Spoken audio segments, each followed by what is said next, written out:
Good morning. Morning, ma'am. Good morning, ma'am. Okay. Good morning. Okay. Good morning. നമുക്ക് കുറച്ച് current അഫയേഴ്സിൻ്റെ കുറച്ച് ബാക്കി നമുക്ക് ക്ലാസ് എടുക്കാനുണ്ടായിരുന്നു. അതിന് മുന്നേ നമ്മൾ കറണ്ട് അഫയേഴ്സ് ഒന്നുകൂടെ ഒന്ന് ഓടിച്ചു നോക്കുകയാണ്. പരീക്ഷ ഇനി അടുത്തു, 15-ാം തീയതിയാണ് പരീക്ഷ. നിങ്ങൾ ഓൾമോസ്റ്റ് എല്ലാ ടോപ്പിക്കും പഠിച്ചു കഴിയാറായോ?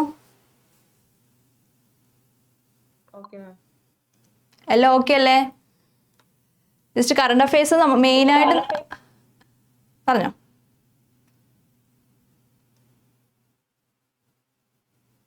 ആരെങ്കിലും എന്തെങ്കിലും പറയാൻ വന്നതാണോ? ഓക്കെ, നമുക്ക് ജസ്റ്റ് ആദ്യം മുതലേ ഒന്ന് കറണ്ട് അഫയേഴ്സ് ഒന്ന് ഓടിച്ച് ജസ്റ്റ് ഒരു റിവിഷൻ പോലെ നമ്മൾ നേരത്തെ ഡീറ്റെയിൽ ആയിട്ട് നമ്മൾ ക്ലാസ് കമ്പൈൻ സ്റ്റഡിയിൽ എടുത്തു പോയതാണ്. എന്നിരുന്നാലും ജസ്റ്റ് നമ്മൾ എന്താ കറണ്ട് അഫയേഴ്സ് ഒന്നുകൂടെ ഒന്ന് ജസ്റ്റ് ഓടിച്ച് നോക്കിയാണ്, ഒന്ന് ഓർമ്മ തട്ടിയെടുക്കുകയാണ് എല്ലാം കൂടെ. ഓക്കെയാണ്, ജസ്റ്റ് സ്പീഡിലാണ് പോകുന്നത്, നിങ്ങളെല്ലാം പെട്ടെന്ന് ക്യാച്ച് ചെയ്ത് പോവുക. ഓക്കെ, തുടങ്ങാം നമുക്ക്. Okay. ഇത് ഓൾറെഡി എടുത്ത ക്ലാസ് ആണ്, ഒരു 4-5 ക്ലാസ് വരെ അതായത് നമ്മൾ നേരത്തെ എടുത്ത ക്ലാസ്സിൽ ഒരു 4-5 ക്ലാസ്സോളം നമ്മൾ എടുത്തിട്ടുള്ളതാണ്. അപ്പം അതുകൊണ്ട് നിങ്ങൾ വേഗം ഉത്തരങ്ങൾ പറഞ്ഞു പോവുക, അറിയാവുന്ന കാര്യങ്ങളാണ് കേട്ടോ. നിങ്ങൾ ബുക്കൊക്കെ മേടിച്ചു തുടങ്ങിയോ? നമ്മുടെ എജുക്കോസിൽ നിന്ന് റാങ്ക് ഫയൽ വന്നിട്ടുണ്ട്, അത് നിങ്ങൾ ബുക്ക് മേടിച്ചു തുടങ്ങിയിട്ടുണ്ടോ?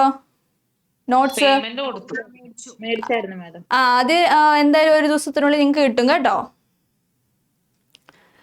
ജസ്റ്റ് ഒന്ന് ഓടിച്ചു നോക്കുക. നമ്മൾ ഇപ്പം ഇത് നമ്മുടെ ബുക്കിനനുസരിച്ച് എന്താ ഏതൊക്കെ വീഡിയോയിലാണ് ഈ ഒരു പോർഷൻസ് വരുന്നതെന്ന് നമ്മൾ ഉൾപ്പെടുത്തിയിട്ടാണ് ക്ലാസ് തുടങ്ങുന്നത് കേട്ടോ.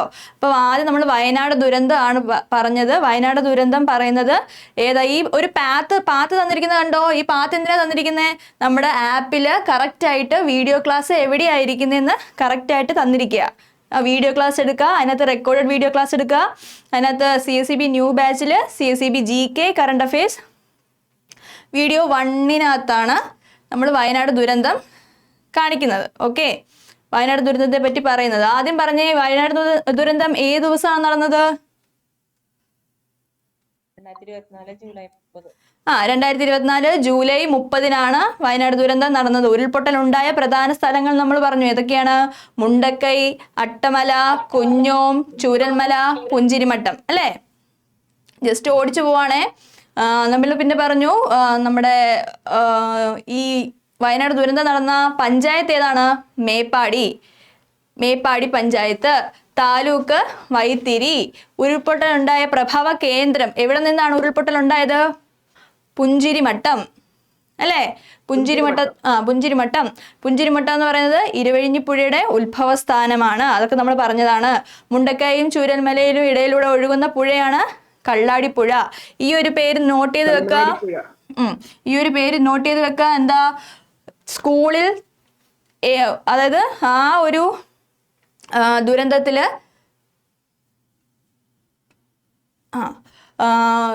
അതായത് ആ ഒരു എന്താ സമയത്ത് പൂർണ്ണമായും തകർന്നു പോയ ഒരു സ്കൂൾ ഉണ്ടായിരുന്നു. ഏതാ സ്കൂളിന്റെ പേര്? GHSS, വെള്ളാർമല GHSS സ്കൂളാണ്. എന്താ ആ ഒരു ദുരന്ത മേഖലയിൽ പൂർണ്ണമായും തകർന്നു പോയ സ്കൂളായിരുന്നു GHSS. ഓക്കെ ആണല്ലോ. പിന്നെ നമ്മൾ കേരളത്തിൽ നേരത്തെ പ്രധാനപ്പെട്ട കുറെ ദുരന്തങ്ങൾ സംഭവിച്ചിരുന്നു. അത് മേപ്പാടി, പുത്തുമല, പെട്ടിമുടി, അമ്പൂരി, കവളപ്പാറ എന്നീ സ്ഥലങ്ങളിലൊക്കെ പ്രധാന ദുരന്തങ്ങൾ നടന്ന സ്ഥലങ്ങളായിരുന്നു അല്ലേ? അന്ന് എപ്പോഴാണ് വയനാട് ദുരന്തം സംഭവിച്ചത്? ജൂലൈ 2024 ജൂലൈ 30-നാണ് വയനാട് ദുരന്തം നടന്നത്. അപ്പൊ അതത്ര ഓക്കെ ആണല്ലോ. പ്രധാന സ്ഥലങ്ങൾ ഏതൊക്കെയാന്ന് ഓർമ്മയുണ്ട്? എന്തോ പ്രധാന സ്ഥലങ്ങൾ ഓർമ്മയുണ്ടോ? പഞ്ചായത്ത്, മേപ്പാടി, ചൂരൽമല. ഓക്കെ. അടുത്തതിനി വയലാർ പുരസ്കാരമാണ്. വയലാർ പുരസ്കാരം 2024 48-ാം വയലാർ പുരസ്കാര ജേതാവാരാ? അശോകൻ ചെരുവിൽ. എല്ലാരും ക്ലാസ്സിൽ അറ്റൻറ്റീവ് ആയിട്ടിരിക്കണേ. ഞാൻ ഓരോരുത്തരായിട്ട് ക്വസ്റ്റ്യൻ ചോദിക്കും. ഓക്കെ, ചിലവര് പറയാതെ മടിച്ചിരിക്കുന്നവരുണ്ട്, അവരും കൂടെ പറയണം. ഓക്കെ, അല്ലെങ്കിൽ ഞാൻ പൊക്കും, എല്ലാത്തിനെയും പൊക്കും. ഓക്കെ, നമ്മൾ നേരത്തെ പഠിച്ചതായതുകൊണ്ടാണേ. വയലാർ പുരസ്കാരം ജേതാവാണ് ആര്? അശോകൻ ചെരുവിൽ. പരീക്ഷയ്ക്ക് ഇമ്പോർട്ടന്റ് ആണ്. നമ്മുടെ നോട്ട് ഇതിൽ കൃത്യമായിട്ട് പറഞ്ഞിട്ടുണ്ട്. 2024 48-ാം വയലാർ പുരസ്കാര ജേതാവാണ് അശോകൻ ചെരുവിൽ. അശോകൻ ചെരുവിൽ. അശോകൻ ചെരുവിലിന്റെ ഏത് കൃതിക്കാണ് കിട്ടിയത്? കാട്ടൂർ കടവ്. കാട്ടൂർ കടവ്. ഓക്കെ, 2023 ചോദിക്കുന്നതെങ്കിൽ ആരെഴുതും? ശ്രീകുമാരൻ തമ്പി. ശ്രീകുമാരൻ തമ്പി. കൃതി ജീവിതം ഒരു പെൻഡുലം അല്ലെ? ജീവിതം ഒരു പെൻഡുലം. പിന്നെ അതിനകത്ത് പറയുന്നത്, പിന്നെ നമ്മൾ അശോകൻ ചെരുവിലെ കുറെ കൃതികൾ പറഞ്ഞായിരുന്നു. കഴിഞ്ഞൊരു CSEB എക്സാമിൽ തകഴിയുടെ കൃതികളിൽ ഏതാണ് അല്ലാത്തതെന്ന് പറഞ്ഞിട്ടൊരു ക്വസ്റ്റ്യൻ ചോദിച്ചിട്ടുണ്ടായിരുന്നു. അതേപോലെ നിങ്ങൾ മെയിൻ ആയിട്ടുള്ള ആൾക്കാരുടെ അത്യാവശ്യം പ്രധാനപ്പെട്ട കൃതികളും കൂടെ പഠിച്ചിട്ട് പോവാം. ഇതിൽ നമ്മുടെ അശോകൻ ചെരുവിലെ പ്രധാന കൃതികൾ കുറെ പറഞ്ഞിട്ടുണ്ടായിരുന്നു. ഏതൊക്കെയാന്ന് ഓർമ്മയുണ്ടോ? സൂര്യകാന്തികളുടെ നഗരം, പരിചിത ഗന്ധങ്ങൾ, ഒരു രാത്രിക്ക് ഒരു പകല്, മരിച്ചവരുടെ കടല്, ജലജീവിതം, കടൽക്കരയിലെ വീട്, കൽപ്പണിക്കാരൻ കറുപ്പൻ. ഇതെല്ലാം അശോകൻ ചെരുവിലെ പ്രധാന കൃതികളാണ്. അത് നമ്മൾ നോക്കിയതാണ്. ഓക്കെ, അതിന് മുന്നേ പുരസ്കാരം നൽകുന്നത് ആരാണ്? വയലാർ രാമവർമ്മ ട്രസ്റ്റ് ആണ്. എന്നാണ് വയലാർ പുരസ്കാരം കൊടുക്കുന്നത്? ഒക്ടോബർ 27.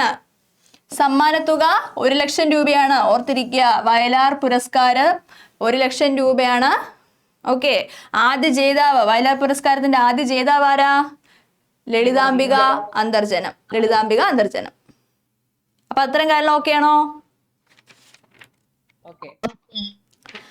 ഇനി നമ്മൾ എഴുത്തച്ഛൻ പുരസ്കാരം പറഞ്ഞായിരുന്നു, ഓർമ്മയുണ്ടോ? ഞാൻ പറയുന്ന ചോദിക്കുന്ന ആള് പറയണേ. ജാൻസി ഉണ്ടോ? ജാൻസി? 2024 എഴുത്തച്ഛൻ പുരസ്കാരം ലഭിച്ചത് ആർക്കാ? 2024 32ാമത് എഴുത്തച്ഛൻ പുരസ്കാരമായിരുന്നു. ആർക്കാ ലഭിച്ചത്? ഞാൻ ഇതിന് മുമ്പത്തെ ക്ലാസ്സിലൊന്നും ഇല്ല, ഞാനിപ്പോ ജോയിൻ ചെയ്തതേ ഉള്ളോ? Okay okay. വേറെ ആരുള്ള? അഹന്യ ഉണ്ടോ? മിസ്സേ, ഞാനും ജോയിൻ ചെയ്തിട്ട് കറണ്ട് അഫയേഴ്സിന്റെ ആദ്യത്തെ ക്ലാസ് ആയത്. ആദ്യത്തെ ക്ലാസ്സാ? ഓക്കെ. ആദ്യത്തെ ക്ലാസ് അല്ലാത്തവരാരെങ്കിലും ഉണ്ടോ? ഐശ്വര്യ? NS മാധവൻ. NS മാധവനാണ് എന്താ 2024 എഴുത്തച്ഛൻ പുരസ്കാര ജേതാവ്. നമുക്കെന്നാ പയ്യെ പോകാം. കുറെ പേര് ക്ലാസ് ആദ്യമായിട്ട് കേൾക്കുന്നവരുണ്ടാവും. നമുക്കെന്നാ ക്ലാസ് പയ്യെ പോവാം. ഓക്കെ, നിങ്ങൾ പേടിക്കൊന്നും വേണ്ട.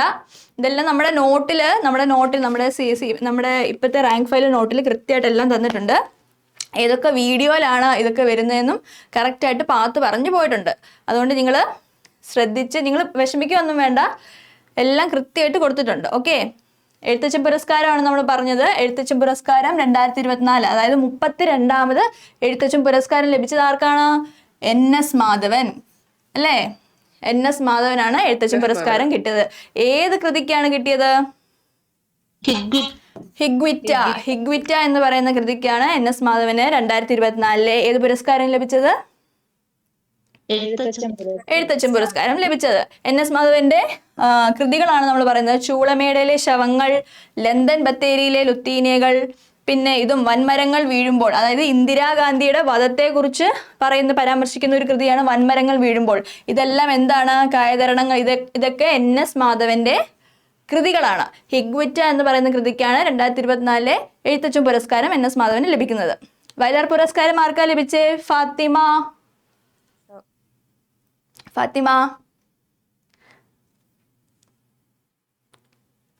ഇത് കൃതിക്കാണോ ലഭിക്കുന്നത്? എന്തോ? കൃതിക്കാണോ എഴുത്തച്ഛൻ പുരസ്കാരം? അതായത് ഒരു കൃതിക്കല്ലേ കൊടുക്കുന്നേ? അല്ലാതെ സമഗ്ര സംഭാവനക്കുള്ളതല്ലേ എഴുത്തച്ഛൻ പുരസ്കാരം? അതെ. NS മാധവന്റെ കൃതിയാണ് ഹിഗ്വിറ്റ, ചൂളമേടയിലെ ശവങ്ങള്, ലണ്ടൻ ബത്തേരിയിലെ ലുത്തീനിയകള്, വൻമരങ്ങൾ വീഴുമ്പോൾ. അത്ര ഓക്കെ ആണോ? ഓക്കെ. അപ്പം ഇതിന്റെ സമ്മാനത്തുക എത്ര?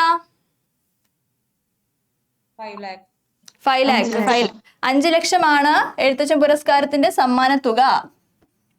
2023 എഴുത്തച്ഛൻ പുരസ്കാരം ആർക്കാ ലഭിച്ചത്? SK വസന്ത്. SK വസന്തൻ. 2022 ലഭിച്ചത് A സേതുമാധവൻ. അല്ലേ? ഇത് പലതവണ CSEB പരീക്ഷയ്ക്ക് റിപ്പീറ്റഡ് ആയിട്ട് ചോദിച്ചിട്ടുണ്ട്. 2022 ചോദിച്ചിട്ടുണ്ട് റിപ്പീറ്റഡ് ആയിട്ട് സേതുമാധവൻ. അപ്പം ഈ പ്രാവശ്യത്തെ പരീക്ഷയ്ക്ക് ചിലപ്പോൾ 2024 2023 ആയിരിക്കും ചോദിക്കാൻ ചാൻസ് ഉള്ളത്. അത്രയും ഓക്കെ ആണോ? അടുത്തത് എഴുത്തച്ഛൻ പുരസ്കാരത്തിന്റെ പ്രഥമ ജേതാവാരാ? ശൂരനാട് കുഞ്ഞൻപിള്ള. ശൂരനാട് കുഞ്ഞൻപിള്ളയാണ് എഴുത്തച്ഛൻ പുരസ്കാരത്തിന്റെ പ്രഥമ ജേതാവ്. മലയാള സാഹിത്യത്തിലെ ഏറ്റവും ഉയർന്ന പുരസ്കാരമാണ് എഴുത്തച്ഛൻ പുരസ്കാരം. സമ്മാനത്തുക നമ്മൾ പറഞ്ഞു എത്രയാണ്? 5 ലക്ഷം രൂപയാണ്. 5 ലക്ഷം രൂപയാണ്. ഓക്കെ, അപ്പൊ എഴുത്തച്ഛൻ പുരസ്കാരം കിട്ടി, വയലാർ പുരസ്കാരം കിട്ടിയല്ലോ. വയലാർ പുരസ്കാരം ജേതാവാരാ? അശോകൻ ചെരുവിൽ. എഴുത്തച്ഛൻ പുരസ്കാരം ജേതാവ് 2024 NS മാധവൻ. 2023 ആരാ? Ezhuthachan SK Vasanthan. SK Vasanthan. Okay, അത് കഴിഞ്ഞിട്ട് ക്ലാസിക്കൽ ഭാഷകൾ. ക്ലാസിക്കൽ ഭാഷാ പദവി ലഭിച്ചായിരുന്നു കേരളത്തിന് എപ്പോഴാണ്, മലയാളത്തിന് എപ്പോഴാണെന്നറിയാവോ?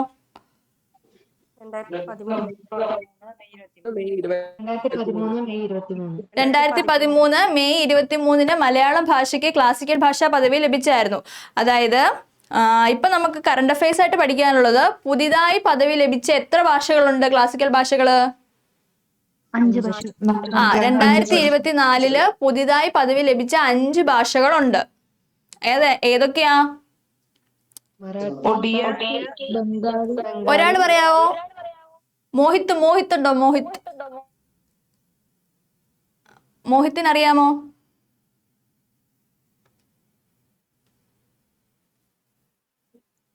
മറാഠി, ബംഗാളി, ആ ആസാമീസ്, ആ പിന്നെന്താ പാലി, പ്രാകൃത്. മറാഠി, ബംഗാളി, ആസാമീസ്, പാലി, പ്രാകൃത് എന്നിങ്ങനെ 5 ഭാഷകൾക്കാണ് 2024 എന്താ പുതിയതായി ക്ലാസിക്കൽ ഭാഷാ പദവി ലഭിച്ചത്. നമുക്കതൊന്ന് വിശദമായിട്ട് പഠിക്കാം. ക്ലാസിക്കൽ ഭാഷാ പദവി ലഭിച്ച ഭാഷകൾ മൊത്തം എത്ര എണ്ണം ഉണ്ടെന്ന് ചോദിച്ചാൽ എത്ര ഉണ്ട്? 11 എണ്ണം അല്ലെ? 11 ഭാഷകളാണ് ഇപ്പം നമ്മുടെ ഇന്ത്യയിൽ ക്ലാസിക്കൽ ഭാഷാ പദവി ലഭിച്ചിട്ടുള്ളത്. അതിൽ തമിഴ്നാടിനാണ് ആദ്യം കിട്ടിയത്. 2004 തമിഴ്നാട്ടിൽ കിട്ടിയത്. സംസ്കൃതത്തിന് കിട്ടിയത് 2005. തെലുങ്കിന് കിട്ടിയതും കന്നഡയ്ക്ക് കിട്ടിയതും 2008. മലയാളത്തിൽ നമ്മൾ പറഞ്ഞു 2013 മെയ് 23 ക്ലാസിക്കൽ ഭാഷാ പദവി ലഭിച്ചത്. ഒഡിയയ്ക്ക് 2014. അപ്പൊ ആദ്യം ലഭിച്ചത് ഏത് ഭാഷയ്ക്കാ? തമിഴ്. 2004 തമിഴ് ഭാഷയ്ക്ക് ലഭിക്കുന്നത്. മലയാളം ഓർത്ത് വെക്കുക, ഡേറ്റ് ഓർത്ത് വെക്കുക. 2013 മെയ് 23. 2013 മെയ് 23 മലയാളം ഭാഷയ്ക്ക് ക്ലാസിക്കൽ ഭാഷ പദവി ലഭിക്കുന്നത്. അടുത്തത് 2024. ഇത് നമ്മൾ പറഞ്ഞു കറണ്ട് അഫയേഴ്സ് ആയിട്ട് ചോദിക്കാൻ ചാൻസ് ഉള്ളത്. 2024 പുതുതായി പദവി ഭാഷ ലഭിച്ച ഭാഷകൾ എത്ര ഉണ്ട്? 5 എണ്ണം ഉണ്ട്. ഏതൊക്കെയാ? മറാഠി, ബംഗാളി, ആസാമീസ്, പാലി, പ്രാകൃത് എന്നിങ്ങനെ 5 ഭാഷകൾക്കാണ് 2024 എന്ത് കിട്ടിയത്? എന്ത് ലഭിച്ചത്? ക്ലാസിക്കൽ ഭാഷാ പദവി ലഭിച്ചത്. അപ്പൊ അത്ര ഓക്കെ ആണോ? ക്ലാസിക്കൽ ഭാഷാ പദവി ഓക്കെ. അടുത്തതായി നമ്മൾ പഠിക്കാൻ പോകുന്നത് റാംസർ സൈറ്റുകളാണ്. റാംസർ സൈറ്റുകൾ എന്ന് പറഞ്ഞാൽ എന്താ? തണ്ണീർത്തടവുമായിട്ട് ബന്ധപ്പെട്ട സൈറ്റുകളാണ് റാംസർ സൈറ്റുകൾ. ഇപ്പൊ നമുക്ക് കറണ്ട് അഫയേഴ്സ് ആയിട്ട് ചോദിക്കാൻ ചാൻസ് ഉള്ളത് എങ്ങനെയാണെന്നറിയാമോ? 2024 3 റാംസർ സൈറ്റുകളാണ് ഇന്ത്യയിൽ വന്നത്, ഇന്ത്യയിൽ ഉൾപ്പെടുത്തിയിട്ടുള്ളത്. അത് ഏതൊക്കെയാണെന്നറിയോ? നഞ്ചരായൻ പക്ഷി സങ്കേതം, കഴുവേലി പക്ഷി സങ്കേതം, താവ റിസർവോയർ എന്നിങ്ങനെ 3 റിസർവോയറുകളാണ് നമ്മുടെ റാംസർ സൈറ്റിൽ ഇന്ത്യയിൽ ഉൾപ്പെടുത്തിയിട്ടുള്ളത്. അതാണ് 2024 കറണ്ട് അഫയേഴ്സ് ആയിട്ട് നമുക്ക് പഠിക്കാനുള്ളത്. അപ്പൊ അതൊന്ന് വിശദമായിട്ട് നമുക്ക് പഠിക്കാം. റാംസർ സൈറ്റുകൾ നോക്കിയേ, 2024 സ്വാതന്ത്ര്യ ദിനത്തോടനുബന്ധിച്ച് 3 റാംസർ സൈറ്റുകൾ കൂടിയാണ് ഇന്ത്യയിൽ ഉൾപ്പെടുത്തിയിട്ടുള്ളത്. അതാണ് ഒന്നാമത്തെയാണ് തമിഴ്നാട്ടിലെ നഞ്ചരായൻ പക്ഷി സങ്കേതം.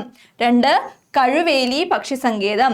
പിന്നെ മധ്യപ്രദേശിലെ താവ റിസർവോയർ എന്നിങ്ങനെ 3 റാംസർ സൈറ്റുകളാണ് ഏതില് 2024 സ്വാതന്ത്ര്യ ദിനത്തോടനുബന്ധിച്ച് ഇന്ത്യയിൽ ഉൾപ്പെടുത്തിയിട്ടുള്ള റാംസർ സൈറ്റുകൾ. ഇത്ര ഓക്കെ ആണോ? ഏതൊക്കെയാ?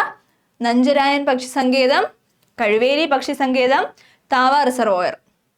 ഇത് രണ്ടും തമിഴ്നാടിൻ്റെയാണ്, താവ റിസർവോയർ മധ്യപ്രദേശിൻ്റെയാണ്. ഓക്കെ ഓക്കെ അല്ലേ? ഓക്കെ. ഇവിടെ നോക്കിയാണേ, ഇവിടെ ഒരു അപ്ഡേഷൻ വന്നിട്ടുണ്ട്. ഇന്ത്യയിൽ നിലവിൽ ഇപ്പോൾ 85 റാംസർ സൈറ്റുകളല്ല, 89 റാംസർ സൈറ്റുകളാണ് വന്നിട്ടുള്ളത്. നമ്മൾ സാറ് പഠിപ്പിച്ച സമയത്ത് 85 ഉള്ളായിരുന്നു. ഇപ്പോഴത്തെ പുതിയ അപ്ഡേഷൻ ആണ് 89 റാംസർ സൈറ്റുകളാണ് ഇപ്പോൾ നിലവിൽ ഇന്ത്യയിലുള്ളത്. തമിഴ്നാട്ടില് 18 അല്ല 20. കറണ്ട് അഫയേഴ്സ് ആയതുകൊണ്ട് എപ്പോഴെപ്പോഴും എന്ത് വരും? മാറ്റങ്ങൾ സംഭവിച്ചുകൊണ്ടിരിക്കും. അപ്പൊ ഇപ്പോഴത്തെ ഒരു അപ്ഡേഷൻ പ്രകാരം ഇന്ത്യയിലെ നിലവിൽ റാംസർ സൈറ്റുകളുടെ എണ്ണം എത്രയാണ്? 89ഉം തമിഴ്നാട്ടില് 20ഉമാണ്. ഓക്കെ ആണോ? കേരളത്തിൽ 3ആണ്. UK 175ആണ്. ഓക്കെ. ഇറാനില് ഒരു റാംസർ കൺവെൻഷൻ നടന്നിട്ടുണ്ട് 1971 ഫെബ്രുവരി 2. ഈ ഫെബ്രുവരി 2 റാംസർ കൺവെൻഷൻ നടന്നതുകൊണ്ട് ലോക തണ്ണീർത്തട ദിനമായി ആചരിക്കുന്നത് ഫെബ്രുവരി 2-നാണ്. അപ്പൊ റാംസർ സൈറ്റുകളുടെ പുതിയ അപ്ഡേഷൻ പഠിക്കുക. ഇന്ത്യയിൽ നിലവിൽ എത്ര റാംസർ സൈറ്റുകളുണ്ട്? 89 ഉണ്ട്. തമിഴ്നാട്ടിൽ എത്രയുണ്ട്? 20 ഉണ്ട്. കേരളത്തിൽ 3 ഉണ്ട്. UK ഏറ്റവും കൂടുതൽ 175 ഉണ്ട്. പിന്നെ നമ്മൾ പറഞ്ഞു ഇറാനിൽ ഒരു റാംസർ കൺവെൻഷൻ നടന്നു 1971 ഫെബ്രുവരി 2. അതുകൊണ്ട് ലോക തണ്ണീർത്തട ദിനമായി ആചരിക്കുന്നത് എപ്പോഴാണ്? ഫെബ്രുവരി 2. അപ്പൊ റാംസർ സൈറ്റുകൾ കിട്ടിയോ? ഓക്കെ അല്ലേ? 2024 സ്വാതന്ത്ര്യ ദിനത്തോടനുബന്ധിച്ച് എത്ര റാംസർ സൈറ്റുകൾ ഇന്ത്യയിൽ കൂട്ടിച്ചേർത്തു? 3. ഏതൊക്കെയാ പറഞ്ഞേ?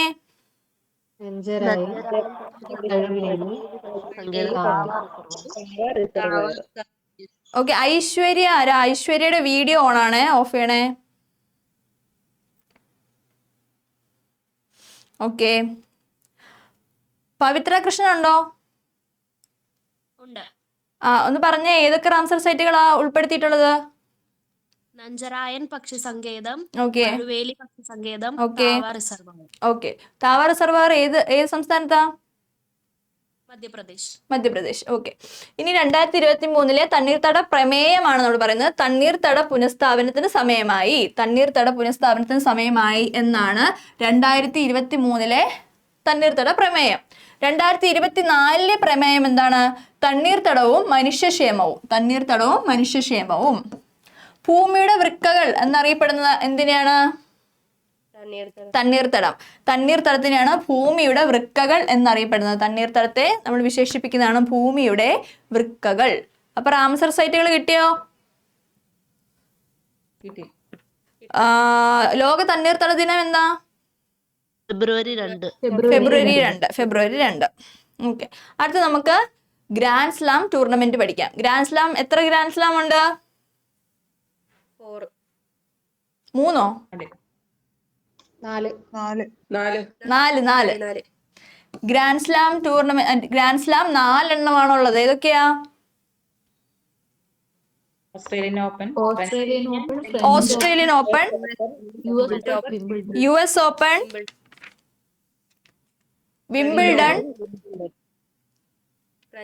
French open. അങ്ങനെ 4 ഗ്രാൻഡ് സ്ലാമുകളാണ് ഉള്ളത്. ഏതൊക്കെയാ? ഓസ്ട്രേലിയൻ ഓപ്പൺ ഉണ്ട്, ഫ്രഞ്ച് ഓപ്പൺ ഉണ്ട്, US ഓപ്പൺ ഉണ്ട്, വിംബിൾഡൺ ഉണ്ട്. അങ്ങനെ 4 ഗ്രാൻഡ് സ്ലാമുകളാണ് ഉള്ളത്. അപ്പോൾ ഓരോ നമുക്ക് പഠിക്കാം. നമുക്ക് ജസ്റ്റ് ഒന്ന് പറഞ്ഞിട്ട് ഒന്ന് നോക്കാം. Okay. 2024 grand slam Australian Open പുരുഷ വിഭാഗം ആരാ ജയിച്ചതെന്ന് അറിയാമോ? ആർക്കാ കിട്ടിയത്? യാനിക് സിന്നർ അല്ലേ? യാനിക് സിന്നർ ഏത് രാജ്യക്കാരനാ? ഇറ്റലി. ഇറ്റലിക്കാരനാണ്. അതേപോലെ വനിതാ വിഭാഗം ഓസ്ട്രേലിയൻ ഓപ്പൺ ജേതാവാരാ? Aryna Sabalenka. അരീന സബലങ്ക ഏത് രാജ്യക്കാരിയാ? ബെലാറസ്. ഓക്കെ. അപ്പൊ നമ്മള് ഓരോ ടൂർണമെന്റിലും ഇത് പരീക്ഷയ്ക്ക് ഇടയ്ക്കിടയ്ക്ക് ചോദിച്ചിട്ടുള്ളതാണ്, നമ്മുടെ CSEB ചോദിച്ചിട്ടുള്ളതാണ്. ഗ്രാൻഡ് സ്ലാം ടൂർണമെന്റ് ഏതെങ്കിലും ഒരു ഓപ്പൺ, അതായത് ഫ്രഞ്ച് ഓപ്പണോ US ഓപ്പണോ ഓസ്ട്രേലിയൻ ഓപ്പണോ വിംബിൾഡണോ ഏതെങ്കിലും ഒരു ഗ്രാൻഡ് സ്ലാമിന്റെ പുരുഷ ജേതാവോ വനിതാ ജേതാവോ ഉറപ്പാണ്, അത് ചോദിച്ചിട്ടുള്ളതാണ്. ഓക്കെ. അപ്പൊ നമുക്ക് പഠിക്കാം. ആരായിരുന്നു ഓസ്ട്രേലിയൻ ഓപ്പൺ ജേതാവാരാ? പുരുഷ വിഭാഗ ജേതാവാരാണ്? യാനിക് സിന്നർ ആണ്.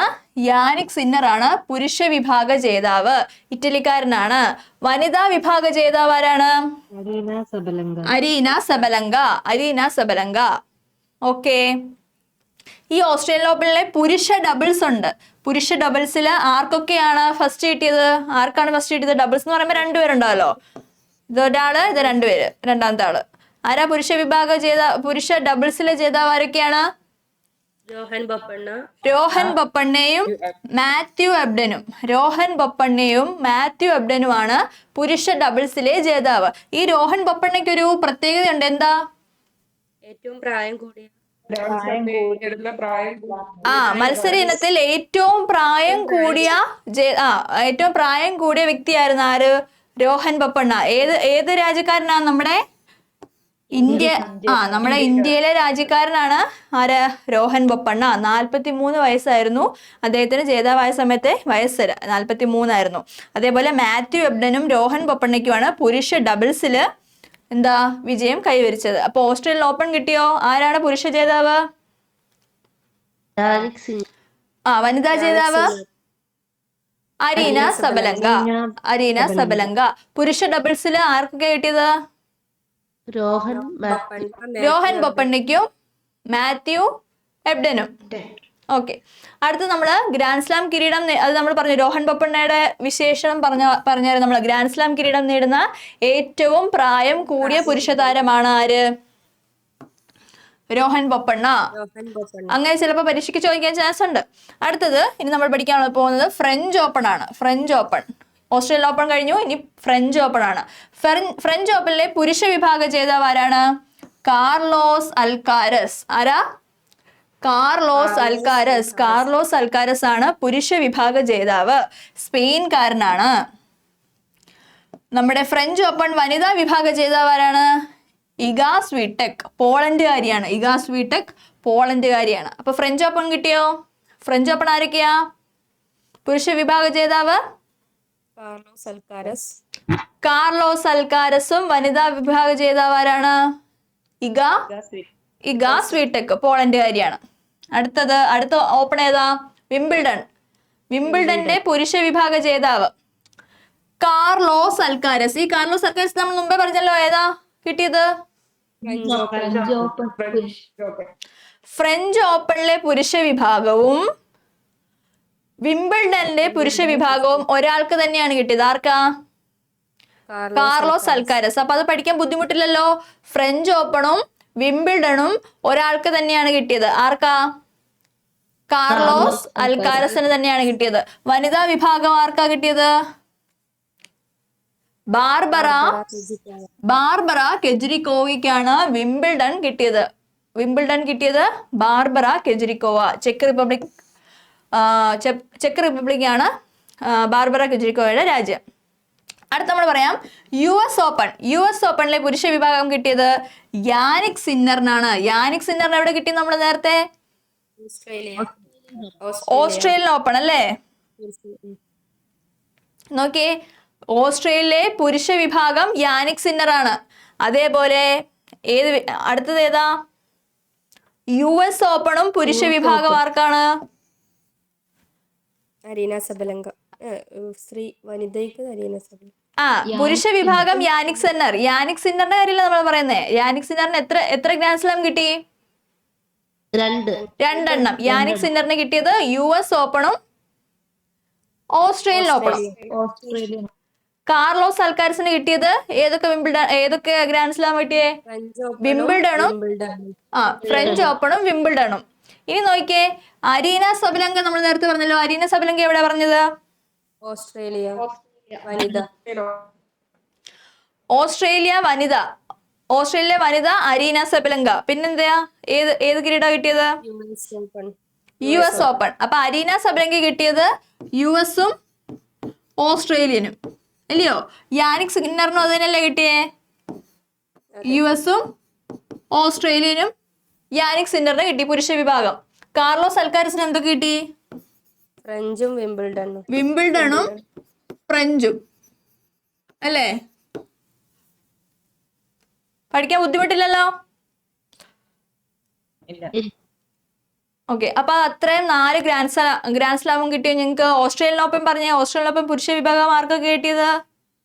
Jannik Sinner. യാനിക് സിന്നറും വനിതാ വിഭാഗം അരീന സബലങ്ക. പുരുഷ doubles Rohan Matthew Ebden. Okay. Shilpa ഉണ്ടോ? ശില്പ എൻ. ഉണ്ട്.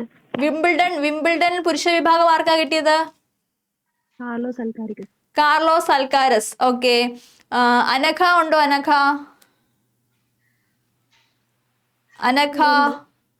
പറഞ്ഞേ. ഫ്രഞ്ച് ഓപ്പൺ വനിതാ വിഭാഗം ആർക്കാ കിട്ടിയത്? ഫ്രഞ്ച് ഓപ്പൺ വനിത. വനിത ഫ്രഞ്ച് ഓപ്പൺ വനിത. ഇഗ സ്വീടെക്. ഫ്രഞ്ച് ഓപ്പൺ പുരുഷ വിഭാഗം ആർക്കായിരുന്നു കിട്ടിയത്? അൽക്കാരസ്. മുമ്പേ യാനിക് സിന്നർ എന്ന് പറഞ്ഞില്ലേ? യാനിക് സിന്നറിന് എന്തൊക്കെയാ കിട്ടിയത്? US ഓപ്പൺ പുരുഷ വിഭാഗവും പിന്നെ ഓസ്ട്രേലിയൻ ഓപ്പണും US ഓപ്പണുമാണ് യാനിക് സിന്നറിന് കിട്ടിയത്. തിരിഞ്ഞു പോവല്ലേ? ഓക്കെ. അടുത്തതാരാ? റസിയ ഉണ്ടോ? റസിയ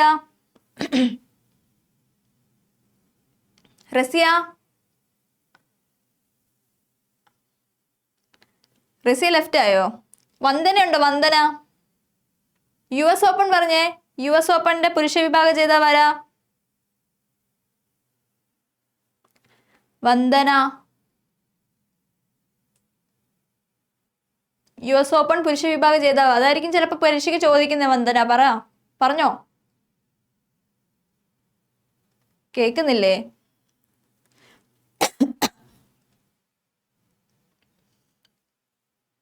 മടിച്ചിരിക്കില്ല കേട്ടോ. ദീപ എന്ന് പറഞ്ഞ ദീപ. US ഓപ്പൺ പുരുഷ വിഭാഗം ആർക്കാ കിട്ടിയത്? എല്ലാരും പോയോ? Jannik Sinner. എന്താ ഞങ്ങൾ പഠിച്ചല്ലേ? ഡൗട്ട് ഉണ്ടോ? പിന്നെ യാനിക് സിന്നറിന് US-ഉം ഓസ്ട്രേലിയനും കിട്ടി. അരീന സബലങ്കും US-ഉം ഓസ്ട്രേലിയനും കിട്ടി. കാർലോസ് അൽക്കാരസിന് വിംബിൾഡണും ഫ്രഞ്ചും കിട്ടി. പിന്നെ ബാർബറ കെജ്രിക്കോവ ഉണ്ട്, വിംബിൾഡൺ വനിതാ വിഭാഗവും. ഇഗ സ്വീടെക് ഉണ്ട്. എന്താ? ഇഗ സ്വീടെക് ഫ്രഞ്ച് ഓപ്പൺ വനിതാ വിഭാഗം. അത്രയല്ലേ ഉള്ളൂ? പഠിക്കാൻ എളുപ്പല്ലേ അത്? ഓക്കെ. അടുത്തത് ഏറ്റവും പഴക്കം ചെന്ന ഗ്രാൻഡ് സ്ലാം ഏതാണ്? വിംബിൾഡൺ ആണ്. 1877 മുതലാണ് വിംബിൾഡൺ തുടങ്ങിയത്. ഏറ്റവും പഴക്കം ചെന്ന ഗ്രാൻഡ് സ്ലാം ആണ് വിംബിൾഡൺ. ഏറ്റവും ഉയർന്ന സമ്മാനത്തുകയുള്ള ഗ്രാൻഡ് സ്ലാം ഏതാണ്? US ഓപ്പൺ ആണ്. US open.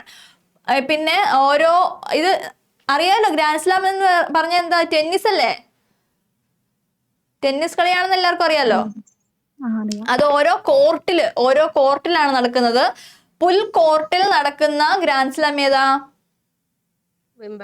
വിംബിൾഡൺ. പുൽകോർട്ടിൽ നടക്കുന്നത് വിംബിൾഡൺ ആണ്.